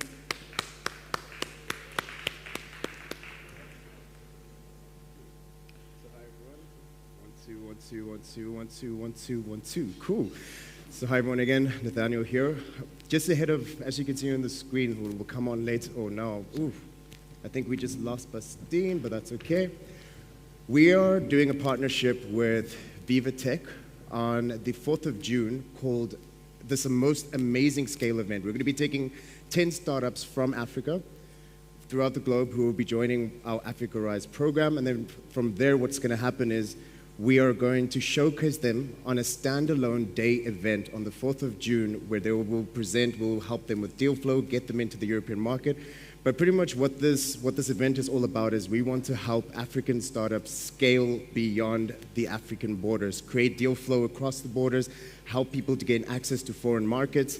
But ahead of that, and happening at the end of this month, Bastine, who will be joining us in 1 minute, he's going to be talking a bit more about the Africa Tech Awards 2020, which applications will be opening up at the end of this month. So I'm not going to keep you guys up too much. I'm going to give it over to Bastine Cobbs from Viva Tech. He's their ecosystem lead. So Bastine, welcome.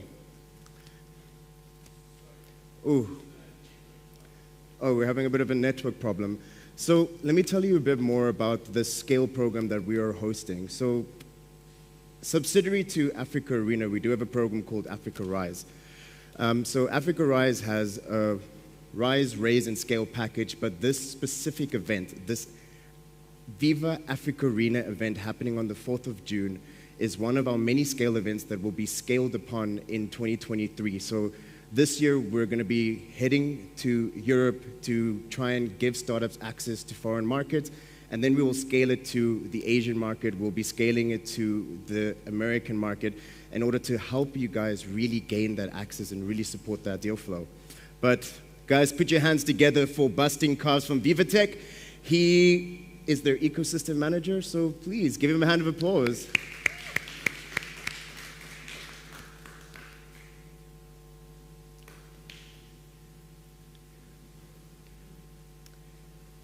Right. Do you hear me here? We can hear you. Am I live? We can hear you. Excellent. So hi everyone. Thanks a lot for AfricArena to give me the time to talk about these partnerships and especially to talk about the Africa Tech Awards. Maybe to quickly introduce myself. So I'm Bastien Carves. I'm in charge. I'm the head of startups and ecosystem at Viva Technology, which is the biggest tech and startup event in Europe. Actually, we had last year more than 126,000 people coming in Paris and digitally on our digital platform. I'm really pleased to talk about this partnership we have with AfricArena since a few years actually, and to talk about the first edition of the Africa Tech Awards we're going to launch this year for the 6th edition of Viva Tech. I got a couple of slides to show you. The first point I would like to highlight is the fact that Africa Tech is a key pillar of Viva Tech since the beginning. It's the second edition of Viva Tech actually. We truly believe that in Africa there is a strong startup ecosystem, the fast-growing ecosystem with a strong potential in the coming years, and we want to highlight these new technologies, these startups during Vivatech at the events.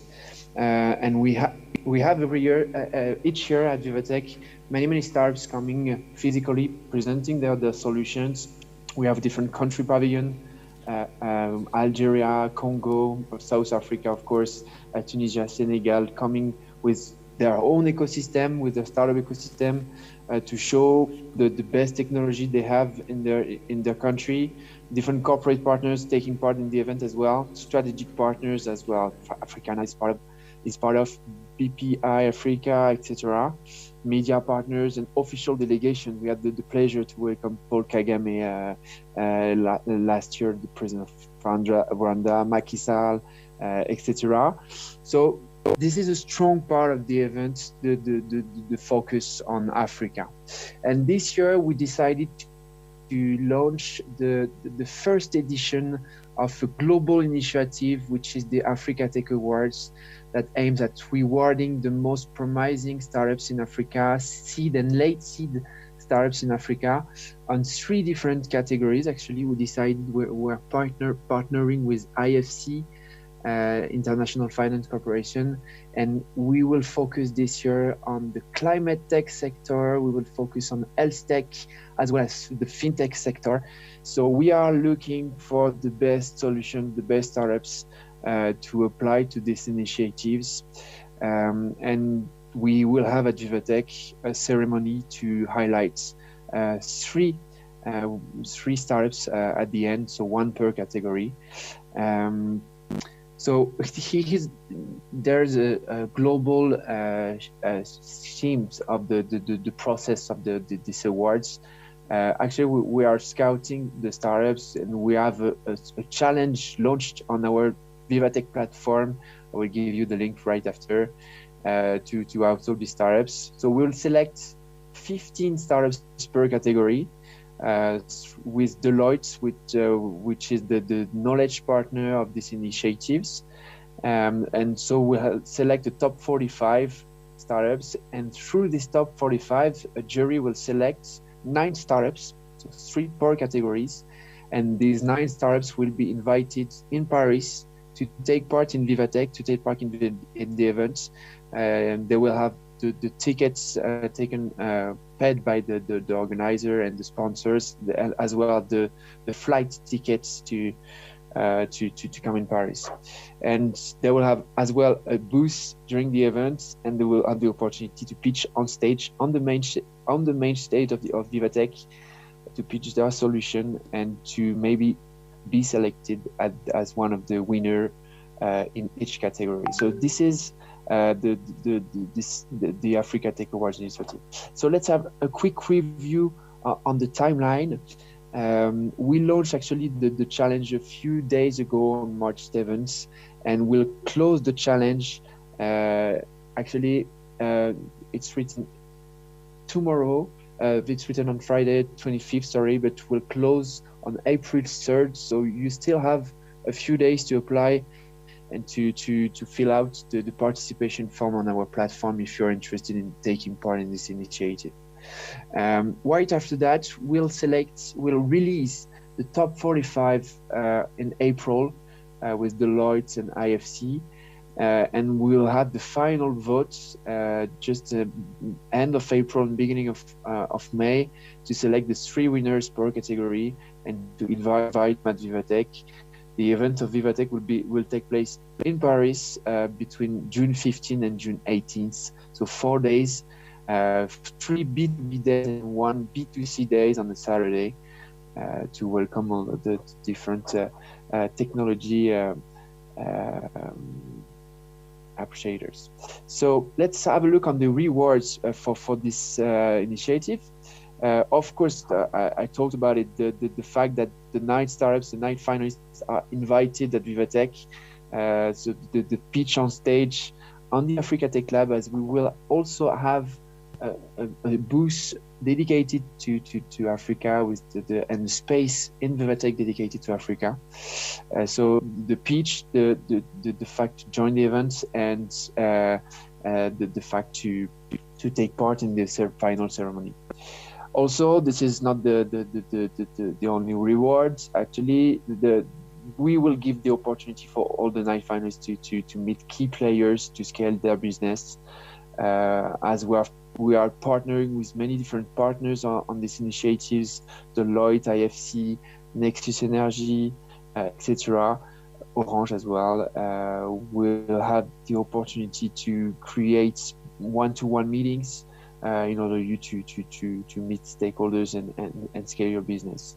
And of course, we are working on having a strong media plan and a strong visibility for all the winners through the Vivatech program, through the final ceremony, through the media partners we are trying to have deals with currently, and through the social media as well. So this is a strong opportunity to give you visibility actually. And for the winners, I'll talk about the rewards for the finalists, the 9 finalists, and for the 3 winners. This is non-exhaustive, a list of rewards, so we will add different rewards in the coming days actually. But IFC, as I said, is partnering with us, so they will give the opportunity to meet different tech specialists in their networks, and the different sponsors are as well giving some reward that will be released soon on the challenge page. So stay tuned. I will give you the link right after. Let's have a look on the eligibility criteria. So I talked about the different category: climate tech, health tech, and fintech. So you have to have a product solution addressing this one of these 3 categories. Your startup has to be based in Africa.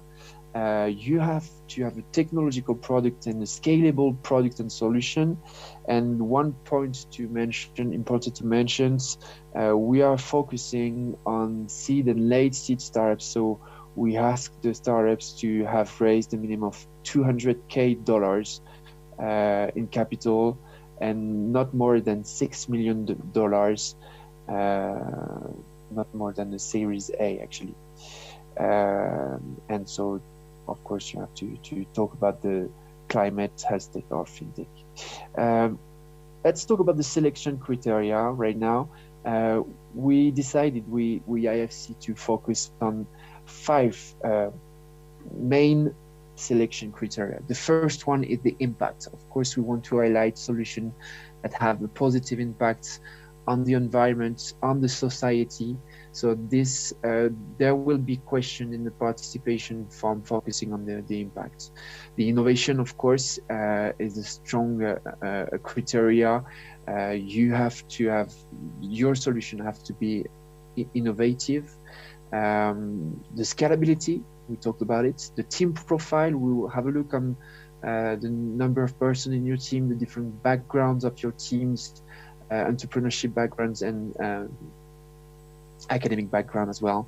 And of course, the business model of your solution. So the product market fit, the maturity of the startups, the commercial traction, the number of clients, etc.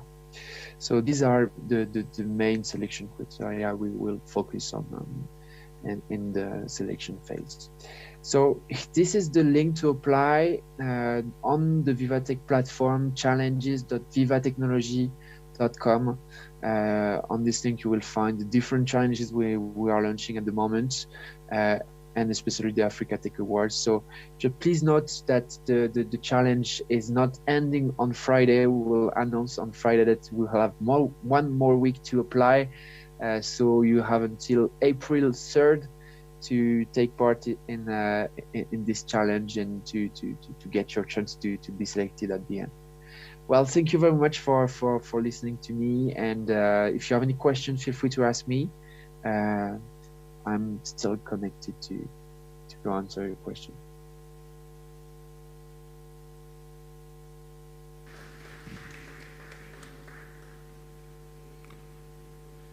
Do we have any questions? Anyone? Okay, I guess we'll wrap it right there. Can we give it one more round of applause for our speaker, Bastian Kavas? Bastian, thank you so much for joining us virtually. Really, really do appreciate it. Now, I want us to move on to our next round of pitches. Are the startups ready? Are you guys ready? Where are you guys? Okay. They seem to be here. So just a few housekeeping rules about that. In the previous round, the speakers were struggling with the clicker. That's because the laptop was all the way in the back. They've moved it forward. It's much, much closer here by this camera right here. So just point it over there. The second thing is, if you do get up while somebody's on doing a thing, don't walk around that laptop because it's in a very precarious position. It might just fall over, or you might actually just block the signal. Are the judges ready? Sorry, can the judges come on stage and just introduce themselves, please? Because we had no idea who the judges were in the previous round.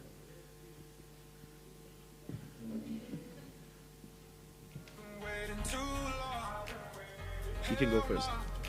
Hi, everyone. I'm sure some of you have seen me before, but yeah, my name is Crosby Hunda. I'm the group marketing for AfricArena in Mathis Group. Hi, everyone. My name is Lungelo Njogwa. I'm an investment associate at Goodwill Investments. Hello. Hi. My name is Tahir. I work at Savant. It's an early stage hardware venture capital firm, but we're also an early stage hardware tech incubator. So. Okay. Cool. Hi, everyone. I'm Daniel Novitskas, CEO and founder of Specno. We're a venture builder ourselves, also a startup. We've grown to a team of 40 in the last 3 years. We've helped build over 50 different startups, and we're working on a product now that gives support to pre-seed startups. So, yeah. Cool. Thank you. So, oops, I'm so sorry. Can we start it over? There we go. And the first startup on this round is Ceylon Accounting. Can we give it up for Ceylon Accounting? When I lean for the kiss, you said I'll probably send you some pics. And I'm like, hell nah, been waiting too long. Good afternoon, everyone. My name is Jesse from Ceylon Accounting, based in Windhoek. Imagine pastel for small businesses. Oh, gosh. There we go. Hold on. All right. So the problem we're solving is that small businesses struggle to gain access to bank loans, and tax is complicated, and accounting is extremely messy and costly. Our solution is very simple. We help businesses manage their income and expenses, generate reports that enable them to access bank loans, and also submit taxes for them. We do track historical data, and with all this generated, it helps businesses plan for the future, and our platform is mobile friendly as well. On our dashboard, you'll be able to see at quick glance your net income, your expenses, your recurring invoices, and so on, and many more features. Right. Our current target market are small businesses, freelancers, consultants, and I forgot to mention informal businesses as well. We are looking at those that send more than 5 invoices a month, have expenses to manage, and taxes to submit so that we scale much quicker. As you can see, we use the classic SaaS business model with a zero entry fee, and the prices go up, but our premium is at $15 and will not change anytime soon. We have a total of 115 businesses registered, total revenue of 16,000 rands made so far. Though something cool happened this morning, we had a new payment, so that figure is not that accurate. We've generated a total of 70,000 euros in investment. We've got 50,000 euros incoming. And we also backed by Startup Wise Guys and Startup Namibia. Startup Wise Guys in Europe, Startup Namibia in Namibia. We have a partnership in Namibia and one in Zimbabwe that's helping us scale into Zimbabwe as well. We do have competition. However, what makes us special is that we have a unique target market, our niche clients, which is the informal sector, and though we do provide for all the others. As you can see, we have quite a big team, but Cornelia, our advisor, really helps us. She's an angel investor, and she's been working with us since November. Our ask is 50,000 euros so that we're able to gain traction in South Africa. However, what's more important to us, our partners in South Africa at this moment, because we'll only be fundraising in August. With the money, we'll be doing digital marketing, traditional marketing, hiring the team that's necessary, running out of time. Yeah, thank you. Yeah, please reach us. Can we reset the clock for the judges to ask their question? You guys have a microphone that you'll share amongst yourselves. Please go ahead. Cool. Any idea of the percentage of customers that start off on the free version and then convert to paid customers? Of those that don't, do you know what the leading contributor of that attrition is? Yes, thank you for the question, sir. They all start off on free, all of them, from what we've learned. However, most don't convert into paying due to lack of understanding. And with that, we started working on a chatbot and also providing videos on YouTube as basically how-to manuals. And we also improved our how-to guide. So when you register, you get an automatic how to use the application on PDF form and support with chatbot. And then you mentioned, I think it was 115 businesses registered. Could you maybe just talk to the activity of those businesses? They vary. I mean, they're bakers, they are auto body repair shops, they are consultants. They really vary. Last week, the team and I did what we call a product sprint, and we spoke with most of them, and we learned that they're in different markets, or segments rather, but they love the application regardless. So I was just listening, and you've got 115 businesses, and you've generated $60,000 million in revenue. Yes. And you're raising 500,000 euros to expand to South Africa. Why are you not focusing on Namibia a little bit more before? We're using Namibia as a pivot, not a pivot, but more learning place, where we're making all the mistakes necessary. However, all the banks are in South Africa, all the big banks. So we worked backwards, and ideally we should have started in SA and worked forward. So going into South Africa now would enable us with what we're looking for, the specific partnerships, and then scale into the rest. Zimbabwe and now coming Zambia, we're doing financial literacy with them and onboarding certain startups and teaching small business owners how to actually run their finances properly. Basically, thank you. So just to extend from what you said, can you just touch on the value proposition you have for the South African market, since you want to scale up in South Africa? And then it's a double question. And then the next question is, I want you to touch on the team. Maybe you can share the experience behind the team as well. But you can first answer your value proposition for the South African market, since you want to scale up. Oh, right. So based on our research, we've learned that a lot of businesses suffer with paying taxes, and the government isn't getting the taxes that it ought to get. And there are also a lot of business owners that want to get back bank loans so that they scale their business and accelerate them, but they don't have the means to do so, basically. I can't answer the other one. Thank you. And time.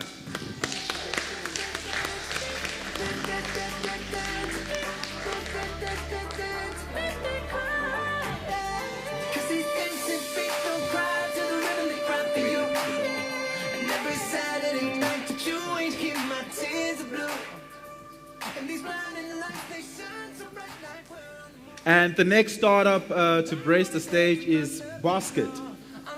Let's give a round of applause for Basket.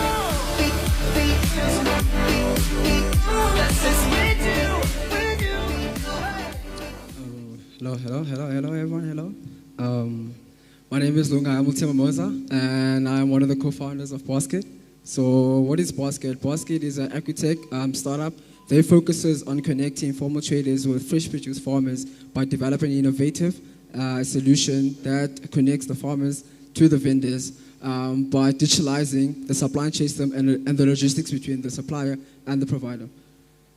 So the fundamental problem that we discovered is that many informal traders and emerging growers have a serious problem with the ability to earn an income and create a trade amongst each other. And the major challenges is the lack of financial credit and a proper stock management system and delivery. Furthermore, as I have mentioned now, that financial credit is one of the pain points they face. And furthermore, the market segmentation that Basket has developed is that there's two ends of the market. So we have informal traders and we have the emerging farmers. And how Basket comes into play is that we create the facilities and the innovation whereby we provide the components for these two to connect with each other through a smart circular economy. And furthermore, as we can see, why we say a smart circular economy, so here we have an informal trader located in a township called Kamandi in Stellenbosch and has very much problems when it comes to having the right stock management system and logistics. And we have an emerging farmer that has a very much problem when it comes to logistics and market accessibility to sell and produce. And therefore, because of the current modules that many of the big boys that sell produce is that they're not open to pre-negotiated discounts and delivery, which makes it a problem. Therefore, Basket provides a new solution where we're able to provide innovation that excites, whereby we're able to provide doorstep quality control and stock management and delivery at a 10% transportation fee, while we also implement a 3% transaction fee for both ends of the market. Through that, it provides many benefits such as pre-negotiated discounts and quality assurance for your stock and delivery. And furthermore, it provides us with a very good competitive edge of our competition because we provide affordability and we provide safetiness of the stock and logistics. Furthermore, we aim to have a short-term marketing strategy of direct sales and social media marketing to our customers. Furthermore, our team comprises of young, innovative student entrepreneurs located in the winelands, with myself, Ulunga, as the co-founder, and economic students, and a very good background in finance, with one of my co-founders, both my co-founders, Vuyani and Nesihle, a very good background in engineering, and with many of our accomplishments, one that we're very proud of being the first recipients of the Stellenbosch competitions that focuses on smart cities and creating Stellenbosch as a smart city. Furthermore, we also have an ask of 500,000 for a 2% equity. The reasons for this is that we want to focus a lot on our MVP, whereby we're able to get a working MVP and understand our units. Thank you. Can we reset the clock? Judges, you ready? Take the microphone, take it away. Can you maybe speak more to the type of farmers you try and onboard? Thank you very much. I like the question. I'm actually going for that question. So the particular farmers that we're actually targeting is that we're targeting emerging growers. So if you didn't know, or anyone in them didn't know, we have about 70% emerging growers within the Cape Flats. So the problem with that is that many of them are elderly growers that don't have the means technologically to sell their produce. That's where we come in. So mostly we focus on emerging growers within the Cape Flats and beyond the winelands. The reason why I ask is if I understand it correctly, like South Africa, only 10% of the farmers are actually smallholder farmers. So why wouldn't you partner with commercial farmers that own 90% of the agri output? So the problem is that we kind of like coined a solution. Funny enough, we actually spoke to one of the commercial farmers. They call fruitways. So they're big boys in terms of the fish produce and distributing overseas. The problem with that is that commercial farmers are scared to work directly with startups that focus on produce because they don't know the units that they want. So in terms of the small scale, because they're really quite manageable in terms of the scale they produce, we're able to actually know how much they produce and in what quantities and how much the market wants, which is also quite an advantage for us because when you look at like Cape Town market, they in-house a lot of produce from all commercial farmers, which end up being wasted. And also problematic for informal traders, they don't get the produce that they want in the right quality and quantity. Can you just touch on what's on the screen in terms of your scaling plans and your roadmap? Maybe on the roadmap you can just touch, you've got a 3-year plan. Is that a realistic roadmap in terms of scaling? And what are your realistic plans in terms of actually scaling? Are you scaling out of Cape Town or are you keeping it local? Thank you very much. So our scaling plans are really quite realistic. So as I said that, our plans is to first scale within the Western Cape, because there's really quite a number of townships within the Western Cape, just looking at the Cape Flats and the winelands and beyond. So our plans is obviously first get a perfect product market fit in terms of our solution, our MPP, and then from there scale into other regions within South Africa. And also with that, it allows us to be able to focus and see if the delivery system that we're implementing, because we want to work with external partners in the gig economy to be able to pick up the produce and take it to our customers. So we want to first iron out that and master our solution before take it to other regions. 10 seconds. All of you are students. Like when do you see this thing kicking off? When does year 1 kick off? So and time.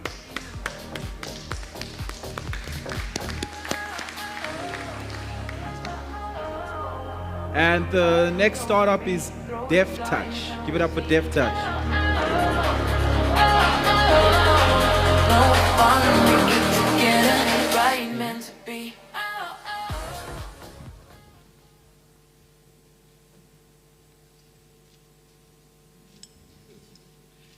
So I spent more than 16 years of my corporate career in call centers, working for some of the leading insurance and financial institutes in South Africa, where we serviced some of the most prominent financial institutes in South Africa, locally as well as internationally. But whenever confronted with having to deal with a deaf customer, this transaction couldn't happen seamlessly. So in fact, for a non-deaf person, it was a simple 20-minute phone call and they'd be done. But for a deaf person, it was a 3 to 5 day process. And that gave birth to our purpose to connect the world to the deaf using our accessible communication solutions that makes communication inclusive, effective, and efficient. My name is Clay Bonapis, the founder and CEO of Def Touch. Now, because the deaf use sign language, they are unable to access telecommunications-based customer service delivery platforms such as 10111, and that's simply because they speak sign language. Now, Def Touch was born of the confluence of the call center and accessibilities market, with South Africa having more than 1,900 call centers generating over $53 billion in GDP. Call centers globally generate over $400 billion in revenue, but more importantly, there's more than 460 million deaf people worldwide in need of accessibility. We believe the solution is simple: speak sign language. And we do so through video, text, as well as voice-based, cloud-based call center services that digitizes any call center and makes it now reachable from the palm of your hand in video. That means you as a company can now communicate to the deaf via remote-based interpretive services, or alternatively, indirect deaf-to-deaf and text-based services. Okay, sorry, that was a mistake. Revenue, SaaS-based, quite simple. We're going the BPO route, taking our software and plugging it into a BPO, and through this we are able to reach over $2.4 million in revenue in the next 5 years. Our competitive advantage is quite simple. It is based on our having solved sign language as the problem. Our platform is more inclusive, and now competitors, in fact, become our customers. Traction includes us now having an MVP, thanks to ThinkRoom, who supported us with the 50,000 Rand grant, and we are about to do a POC with Business Process Enabling South Africa. Our team is comprised of experts in the call center, BPO, as well as the disabilities market, and we are looking for 125,000 Rand grant to launch the first accessible communications BPO, as well as a telecommunications partner to assist us with our data in order to make it actually free and usable for the deaf person. So yes, we would like you to join us in connecting the world to the deaf and making it truly inclusive. Thank you. With 10 seconds to spare, judges, take it away. Great pitch and a great problem to solve, so well done for that. Thanks. Can you walk me through the user journey of a deaf person phoning in, just so that I can understand a little bit more about what that looks like? Awesome. Take out your smartphone for me very quickly. Go to your dial pad. Emergency services, global number for emergency service from cell phone is 112. Before you press dial, think of an emergency that you would need emergency service for. What would that be? Someone's hair's on fire. Awesome stuff. Press dial. Now my question to you is, before anyone answers, are you able to complete that phone call? Can you complete the phone call if you are deaf? No, you can't. Excellent. So a deaf person, quite simply, would go to the App Store, download my app onto their phone, and what they would have on the palm of their hand is a video-based dialer. All right? Our software is installed on your server as a call center, and you can now plug into the call center one of two things. Either a deaf person that's able to speak sign language or an interpreter. Because what your call center now can do is they can, if the deaf person calls into 10111, should a non-deaf consultant answer it, they can remotely bring into that call an interpreter. Communication is sorted. Alternatively, plug in a deaf person that speaks sign language, and that happens in sign language real time, in video. So I think you said you raised 50K? Yeah, we got a 50K grant from ThinkRoom, yes. 50K grant. I'm just looking at what you would need to roll this out as an actual app in a live environment, or to integrate into a live environment. Have you developed IP in-house, or where are you on that? Or do you still have to develop quite a bit? Or? Thank you so much for that question. The 125 grant would really help us get our MVP into a workspace. So we've been approached by Business Process Enabling South Africa.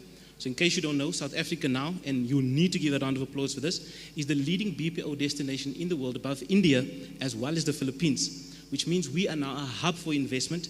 However, the missing link for BPESA is accessibility, and that's where we would like this MVP, plug it in there, have a proof of concept, and to start servicing the deaf community.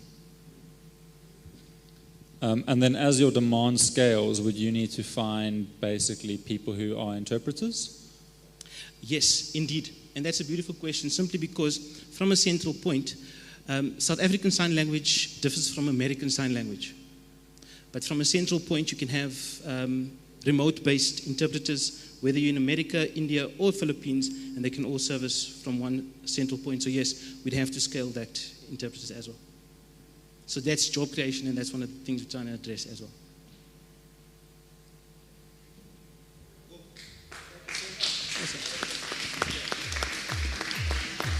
Thank you so much to Deaf Touch. Do you guys employ Tamsanga Yankees? Anyone remember Tamsanga Yankees? No. You guys remember him? He's got a job there. Can we collect the forms from the judges so that we can start with the next round? Give it up for the pre-seed round, guys. That was really, really amazing. And next up, we have the Series A stack. These are people whose businesses are already post-revenue, making some money, making inroads, have been around for quite a while, but still are startups. Judges ready?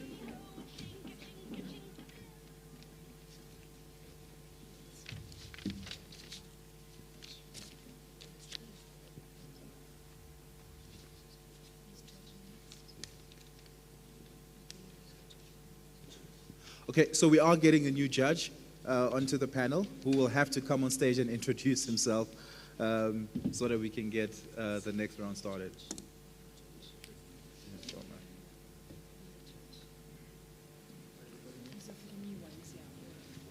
It's on. Hey everybody, my name is Kasila Naidu. I serve as the Managing Director at Startup Bootcamp. My background is personal investment in the form of angel investing. I've seen 7 exits. I also headed up technology and business strategy for multiple multinational organizations across the EMEA and AIM regions. So my focus in terms of business potential is really that of disruption as well as technical excellence in terms of being able to be competitive with other geographies and other business sectors. Thank you so much. Ma'am?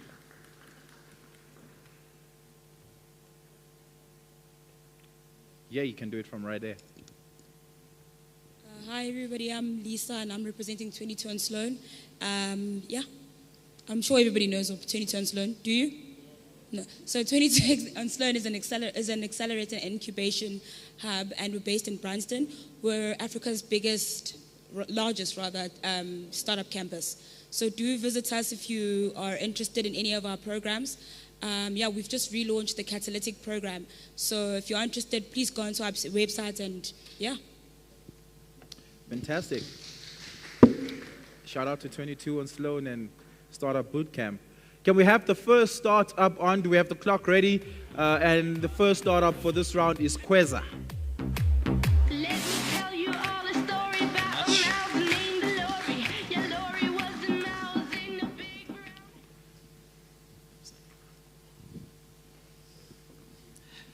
Good afternoon, everyone. My name is Begi Ngulube, and I'm the Operations and Commercial Lead for Kweza Technologies. Africa's retail market is 90% informal, comprised mainly of smallholder shop owners. South Africa's retail market is about 40% informal and is made up by vendors such as Hanif. Due to the fragmented nature of the retail market in South Africa, vendors like Hanif face challenges sourcing their stock due to expensive pricing and high delivery costs. Kweza is a last mile delivery platform that provides a solution for the customer. Kweza is a last mile distribution platform that aggregates pricing at wholesale level for online retailers. We have created a platform that makes it easy for brands and FMCGs to reach the market in an efficient manner. The market in Africa is $400 billion, and we believe we can attract 35% of that market, which is 63,000 spaza shops. That is a value of $2.4 billion. Like any valuable market, we do have competitors, and these competitors are Yebofresh, Shopit, and Vuleka. We, however, have differentiated ourselves by building the deepest tech stack in the market and ensuring that as a team, we have the deep market knowledge and insights that's necessary to crack this nut. Up to date, over the last 2 years, we have delivered over close to 1,000 orders to our customers, to our 100 customers, and this is with a gross order volume of 5.4 million rand. Because 50% of our payments are done through online channels such as banking, deposits, and payout, we've been able to disperse over 4 million rand in working capital with a less than 1% default rate. Our current revenue model is a 2% commission on the products, as well as a $10 delivery fee, which is about $150. We are transitioning to a warehouse model where we'll be able to grow our margins to 10 to 15% and introduce new revenue streams such as brand data and insights, in-app marketing, as well as a working capital product. We're not just focused on revenue, but we are driven to actually make an impact onto the communities that we service as well. We've got 3 pillars that we do this: financial inclusion through our working capital product, empowering women-owned spaza shops, and creating jobs for South Africa's unemployed youth through our agent network. We are asking for $500,000 to grow our business over the next 18 months from our current customer base of 100 customers to 1,400 customers. As I mentioned earlier, one of our key differentiators is our team. Kweza, the team in itself, myself, supply chain expert, having worked at Barloworld Logistics and Pick n Pay. Calvin, our tech lead, who has deep technical knowledge, having built end-to-end solutions for a number of companies across the globe. Ropa, who has worked at Gyoko, working with SMMEs, and Gloria, who's built products and programs for communities at the bottom of the pyramid, with Apps and Girls, as well as STEM Rockies. Thank you very much.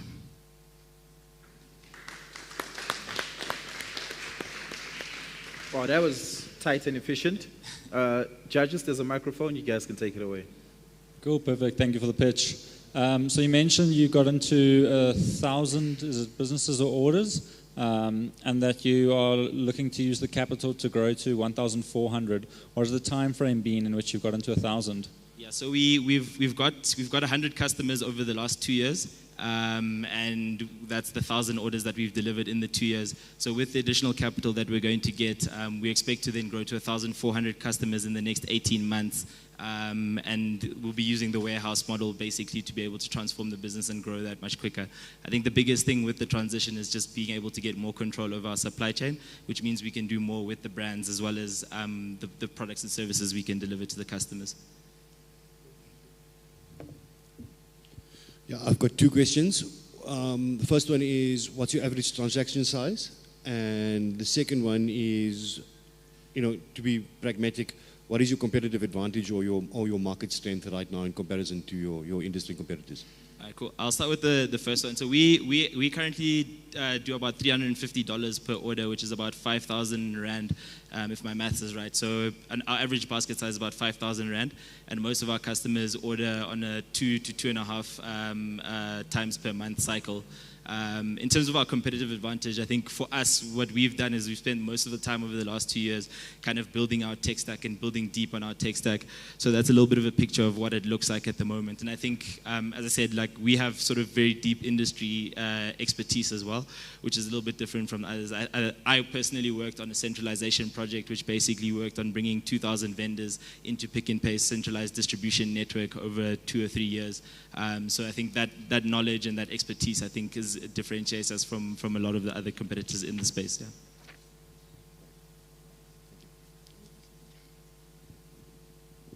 I just want to know what investments have you received and how much equity stake have they taken from you, if you're okay to share? Yes, sir.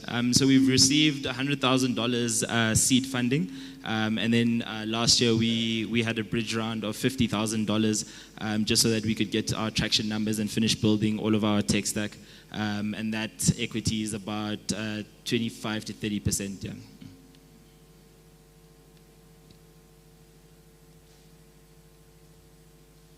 Okay, that's it. Give a round of applause for Kweza. Thank you very much. And the next startup is AdBot. Give it up for AdBot.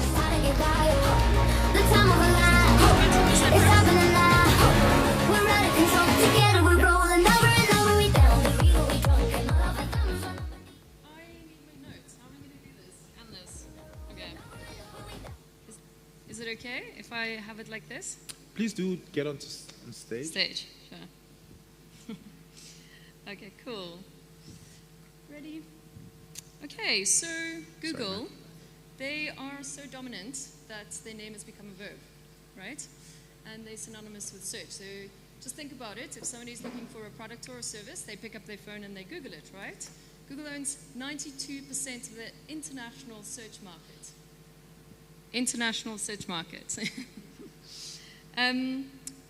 So what that means is that every single business here, every single small business, every single startup and entrepreneur has to be on Google if they want to participate in this new world of online customer success. But the problem is, to do Google Ads effectively takes 20 hours a week, effectively. So you can set up Google and leave it, but to do it effectively so that your money works for you, 20 hours a week.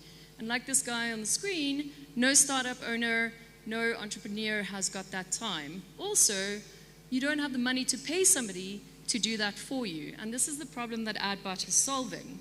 So AdBot helps small and medium-sized businesses, entrepreneurs like yourself, advertise on Google successfully, and we do so using artificial intelligence and machine learning to do the day-to-day tasks that you're supposed to do by doing it yourself.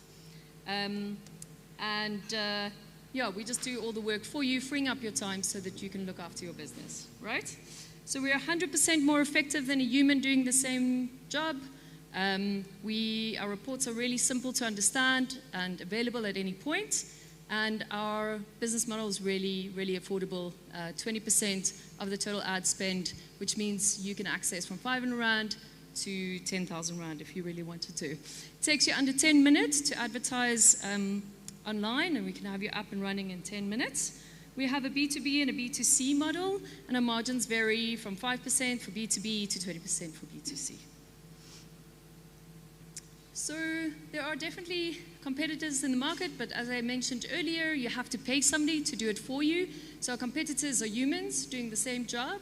And just note, VCs especially, that it takes the agencies take a 70% cut of that fee, which is definitely a budget that could be used more effectively. And then we have competitive software as well. But just to be very clear, and this includes Google itself, the competitive software out there helps you become a better campaign manager. AdBot is the campaign manager, and that's where the time saving comes in. There are 90 million SMMEs in Africa, and only 5% of them can afford to pay for somebody to do their Google ads, right? 95 of them are left to fend for themselves, and they need our help. So, we're fully operational. We've recently launched our USD and Euro websites. We're showing some strong growth. We got some seed funding last year in October. We have around 590 active clients, and we have some great partners and agreements in place. In April, we will be launching MTN Nigeria, where users will be able to buy Google Ads using USSD. So that's going to be amazing. In January, we saw, and this is due to our funding, 411% growth, and thereafter 30% month-on-month growth.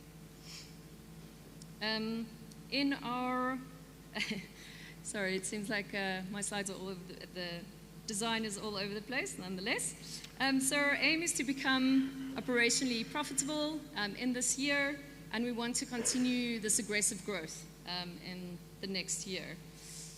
So our tech is really solid. Our user experience has proven that it's effective, and we need an investment in our marketing in order to keep this aggressive growth going. So by Clive inspiring us yesterday, my ask is not necessarily to VCs, but bootstrap style. Every single one of you entrepreneurs have to be on Google. You have to use Google.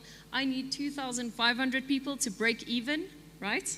So don't do it yourself. You're going to waste time. You're going to waste money. Use AdBot.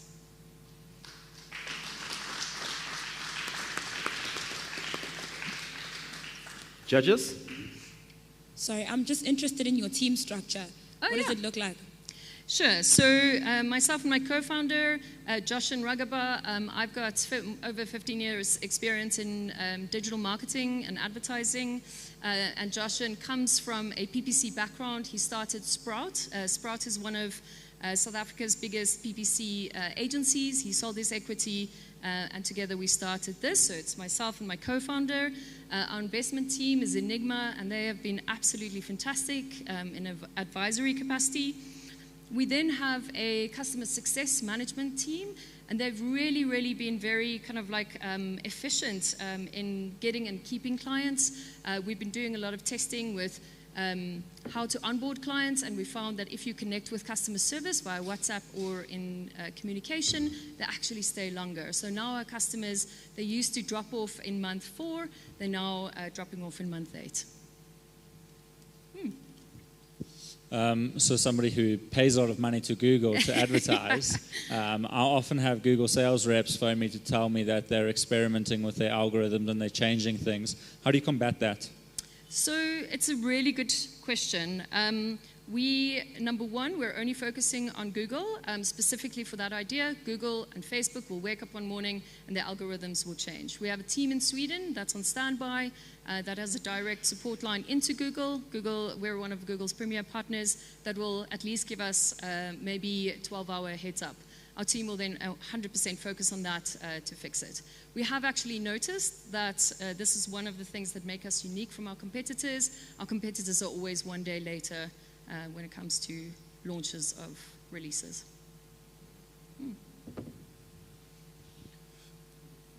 So I get the need for your product. I get its value. And I think by default, everybody needs to use it. What's beneath the veneer is what I want to know. You've talked us through your business metrics. You talked us through the capability and market offering that you have. What's beneath the veneer from a technical point of view that makes you different and valuable? Are you talking about the tech? Yeah. Yeah, right. So the tech is really interesting. With obviously doing some VC rounds, you have to pitch quite a lot.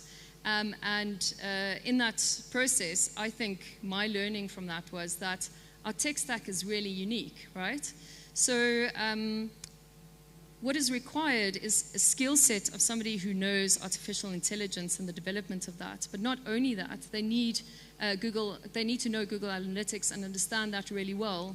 And it's very rare to find somebody that can actually join those two. And that's why we've got our team in Sweden to do that. Sorry, we can talk about it afterwards. You're next. Thank you very much. And to our next startup, Kusini Water. The last time I saw a water startup presentation, it was Bill Gates, and he drank the water.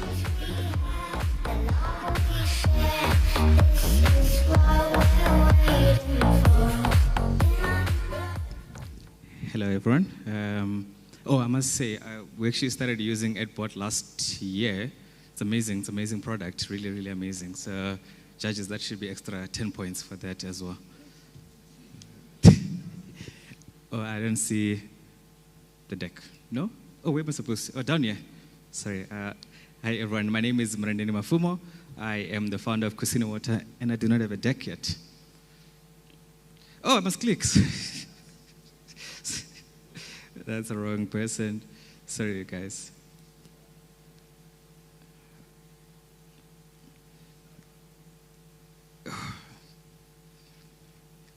Now, must I go back? Should I go back all to the beginning? Okay. Let's try this one more time. It's fine. You can keep it moving. It's fine.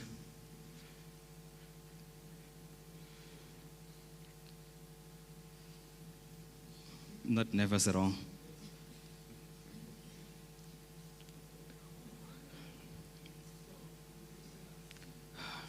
We'll give you extra points. Thanks. Yeah, I think I deserve it. All right, I think I'm just gonna keep going while they sort it out on that side. All right, so my name is Mrandeni Mafumo. I am a scientist by background. I used to work at the public sector in my previous life. I worked for the City of Cape Town Water and Sanitation Department, as well as Johannesburg Water. So in total, I've got about 12 years experience working within the water and sanitation space. About 4 years ago actually, I started, there we go. Just up a little bit. Up. Yeah.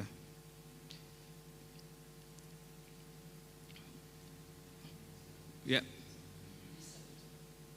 Okay, that's fine. I'll be like 2 minutes, so it shouldn't be a problem. All right, so about 4 years ago actually, I started this organization called Kusini Water.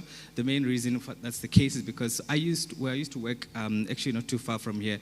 Johannesburg Water has a scientific services division. In that scientific services division, what we are tasked with doing is to ensure that, one, we monitor the water infrastructure that's going out into the community, but also number two, we work on research and development to increase access to clean water within the metropole. But the biggest challenge that we're facing at the time as a municipality is, so there's always a gap. So if you find a new informal settlement or an old existing informal settlement, the biggest challenge the municipality faces is extending water infrastructure to that community. You have to base that with the revenue that the municipality is able to raise. It's always a difficult decision for municipalities to make because it's very hard for them to collect revenue from informal settlements as well as areas that do not have any piped water network. And the biggest challenge, therefore, is how do you bridge that gap? In South Africa at the moment, close to 4.5 million people don't have access to clean water. Globally, it's close to 1 billion people do not have access to clean water. In the African continent, every 90 seconds, 3 kids die due to being exposed to contaminated water.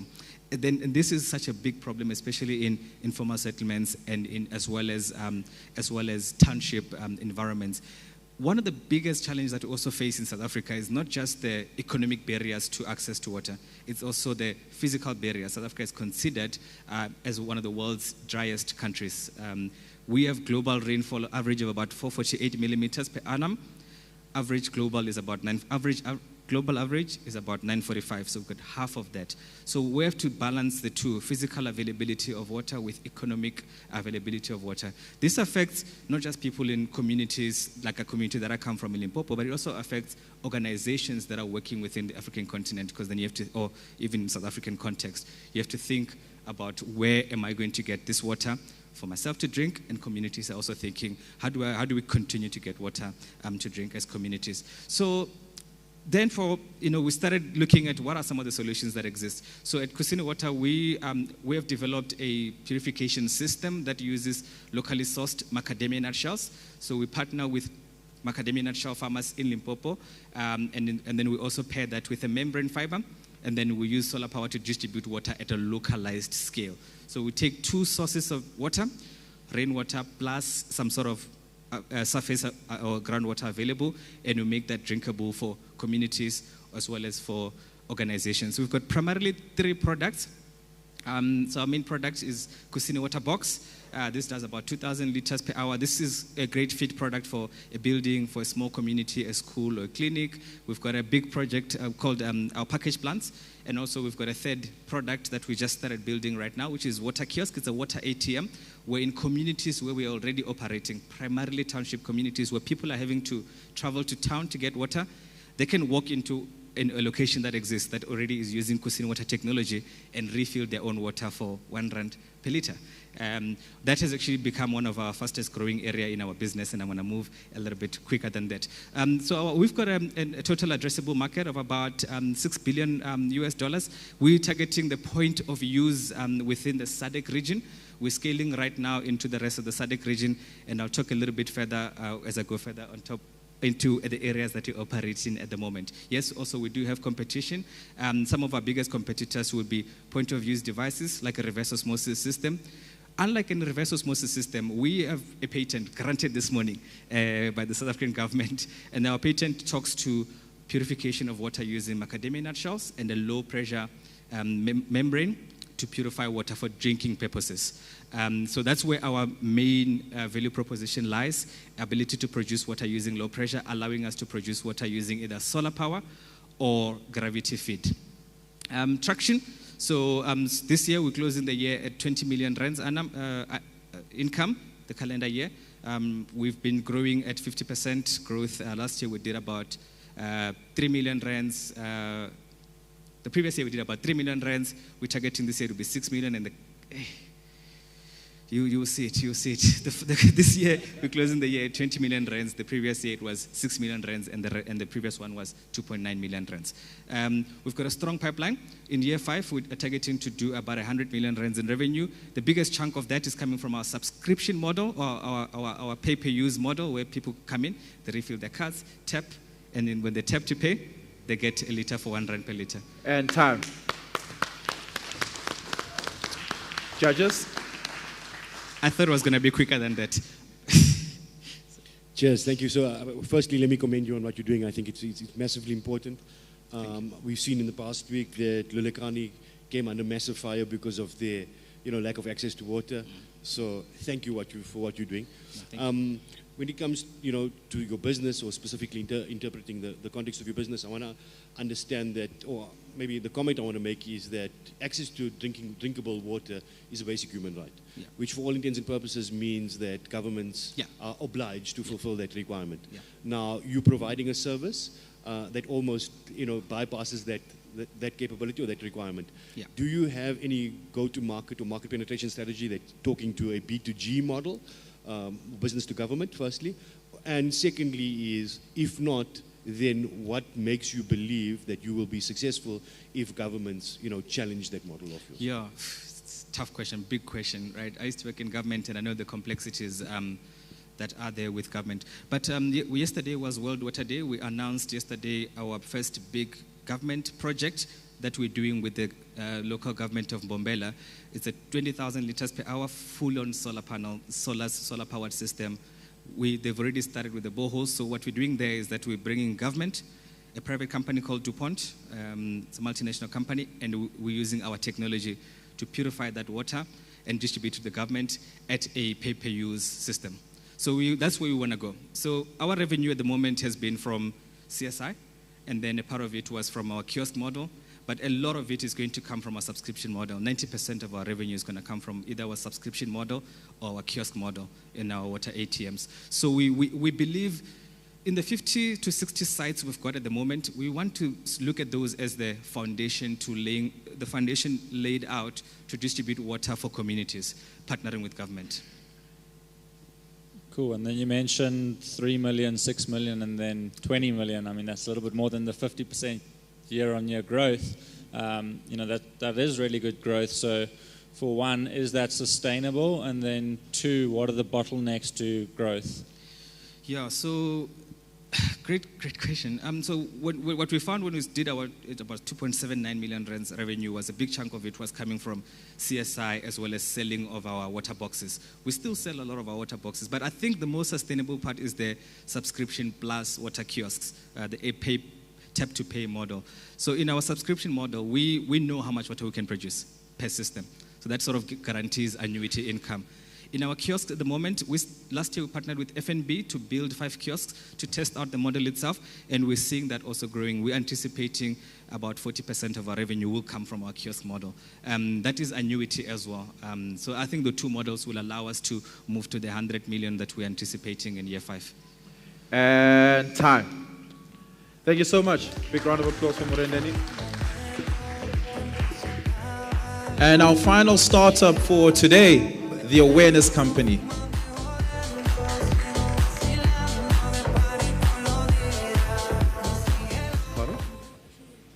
Yes.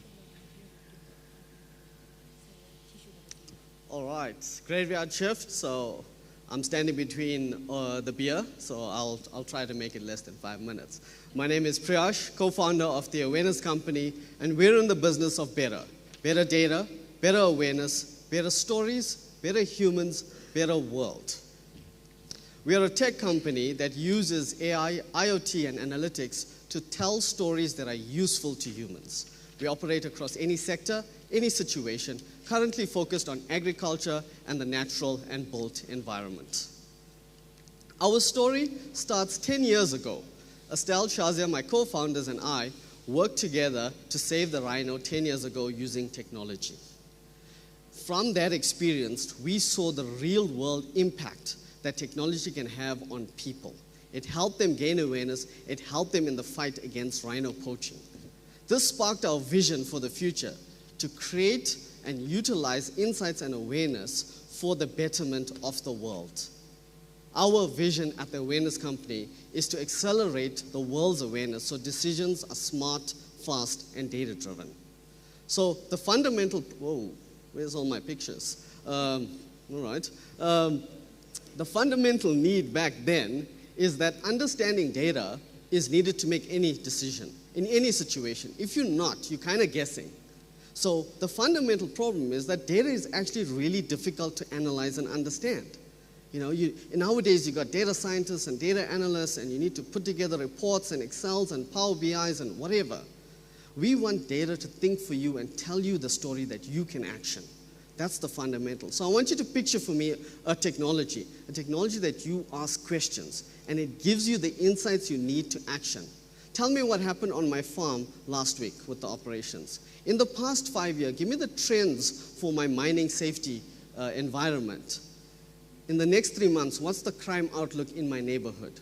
So what we have built is a next generation data storytelling software called Hydra that makes data so easy to understand that anyone in the organization can utilize it across the value chain. We're trying to productionize the data to insight to value story chain.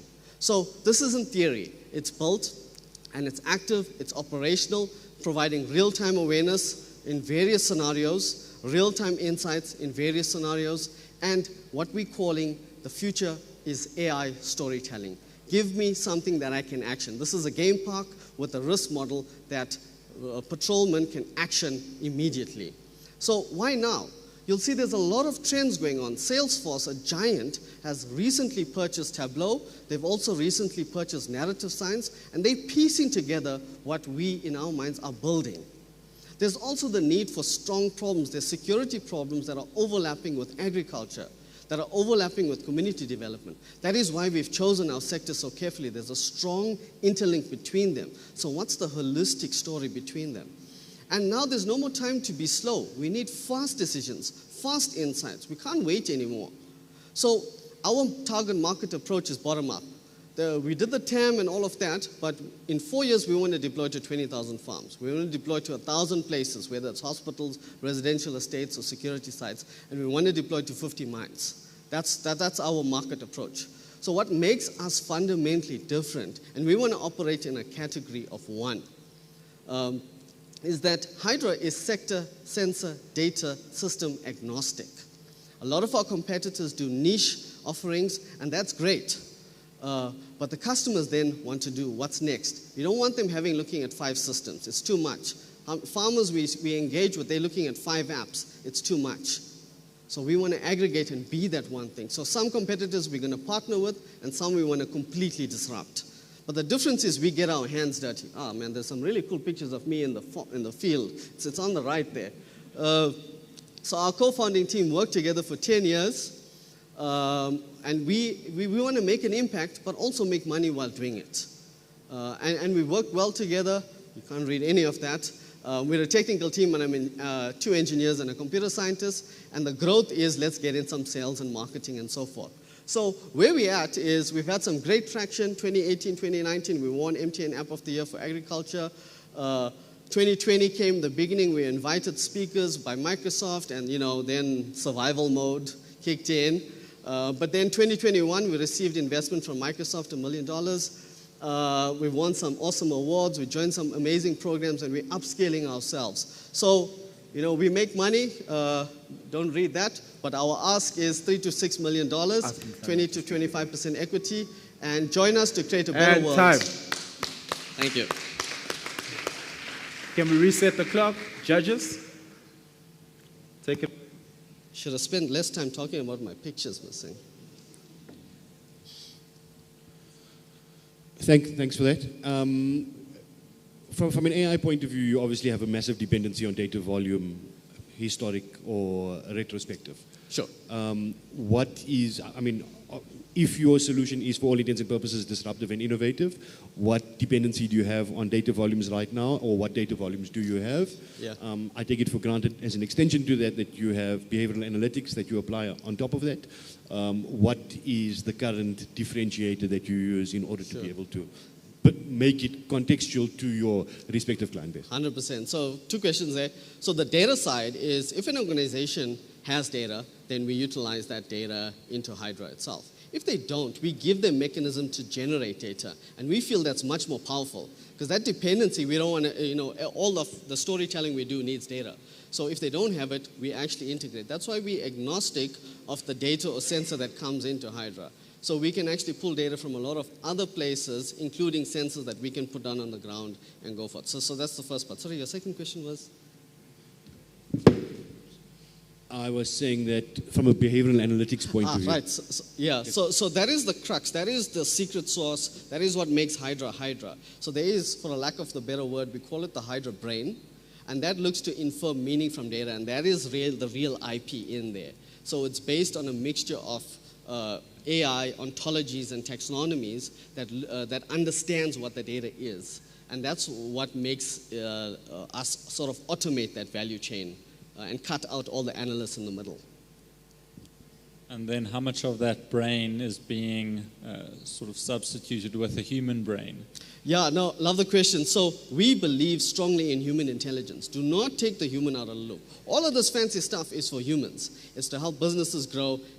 So that's why it's a learning capability. So each context or use case we go into, like, we're deploying solutions for smallholder farmers. They are different from large farmers. So that then goes back into the brain, starts learning that, and then grows. Think of it like Iron Man's Jarvis. We're trying to build that for organizations and businesses, and it will grow and it will learn going forward.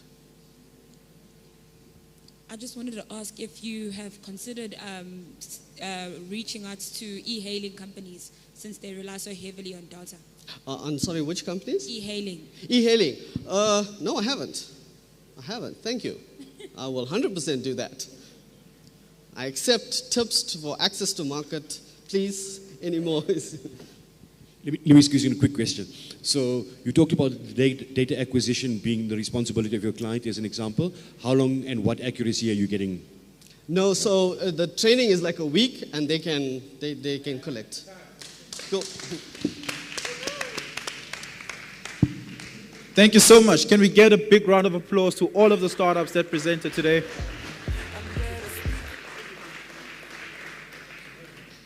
One of the exciting agenda items at AfricArena is always the VC night. And this year is very special because you don't have to travel anywhere. It's right upstairs. There's an open bar that's already waiting for us, and food and entertainment. You can access it through a door right here. You just walk that way up the stairs, and you're right there. So yeah, see you all there while the judges collate their scores. And see you at the networking session and back here tomorrow. Thank you so much, everybody. Really do appreciate it. Cheers.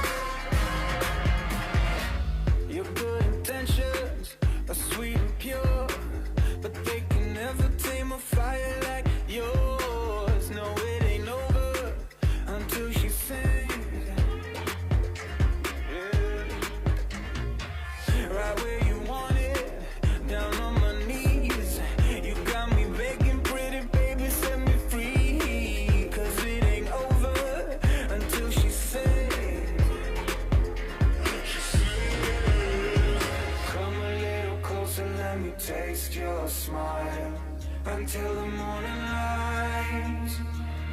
Ain't no going back the way you look tonight. I see it in your eyes. I just need to get it off my chest. Yeah, more than you know. Yeah, more than you know. You should know that, baby, you're the best. Yeah, more than you know. Yeah, more than you know. Yeah, more than you know. Yeah, more than you know. Yeah, more than you know. Yeah, more than you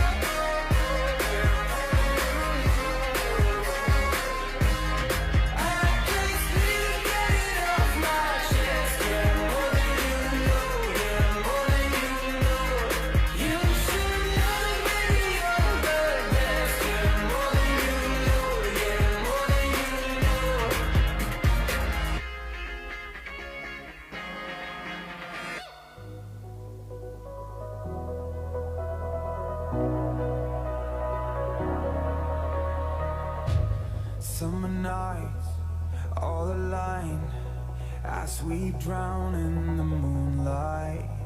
We collide in plain sight. Yeah, I know we'll be alright. And we come alive, we run the night with strangers.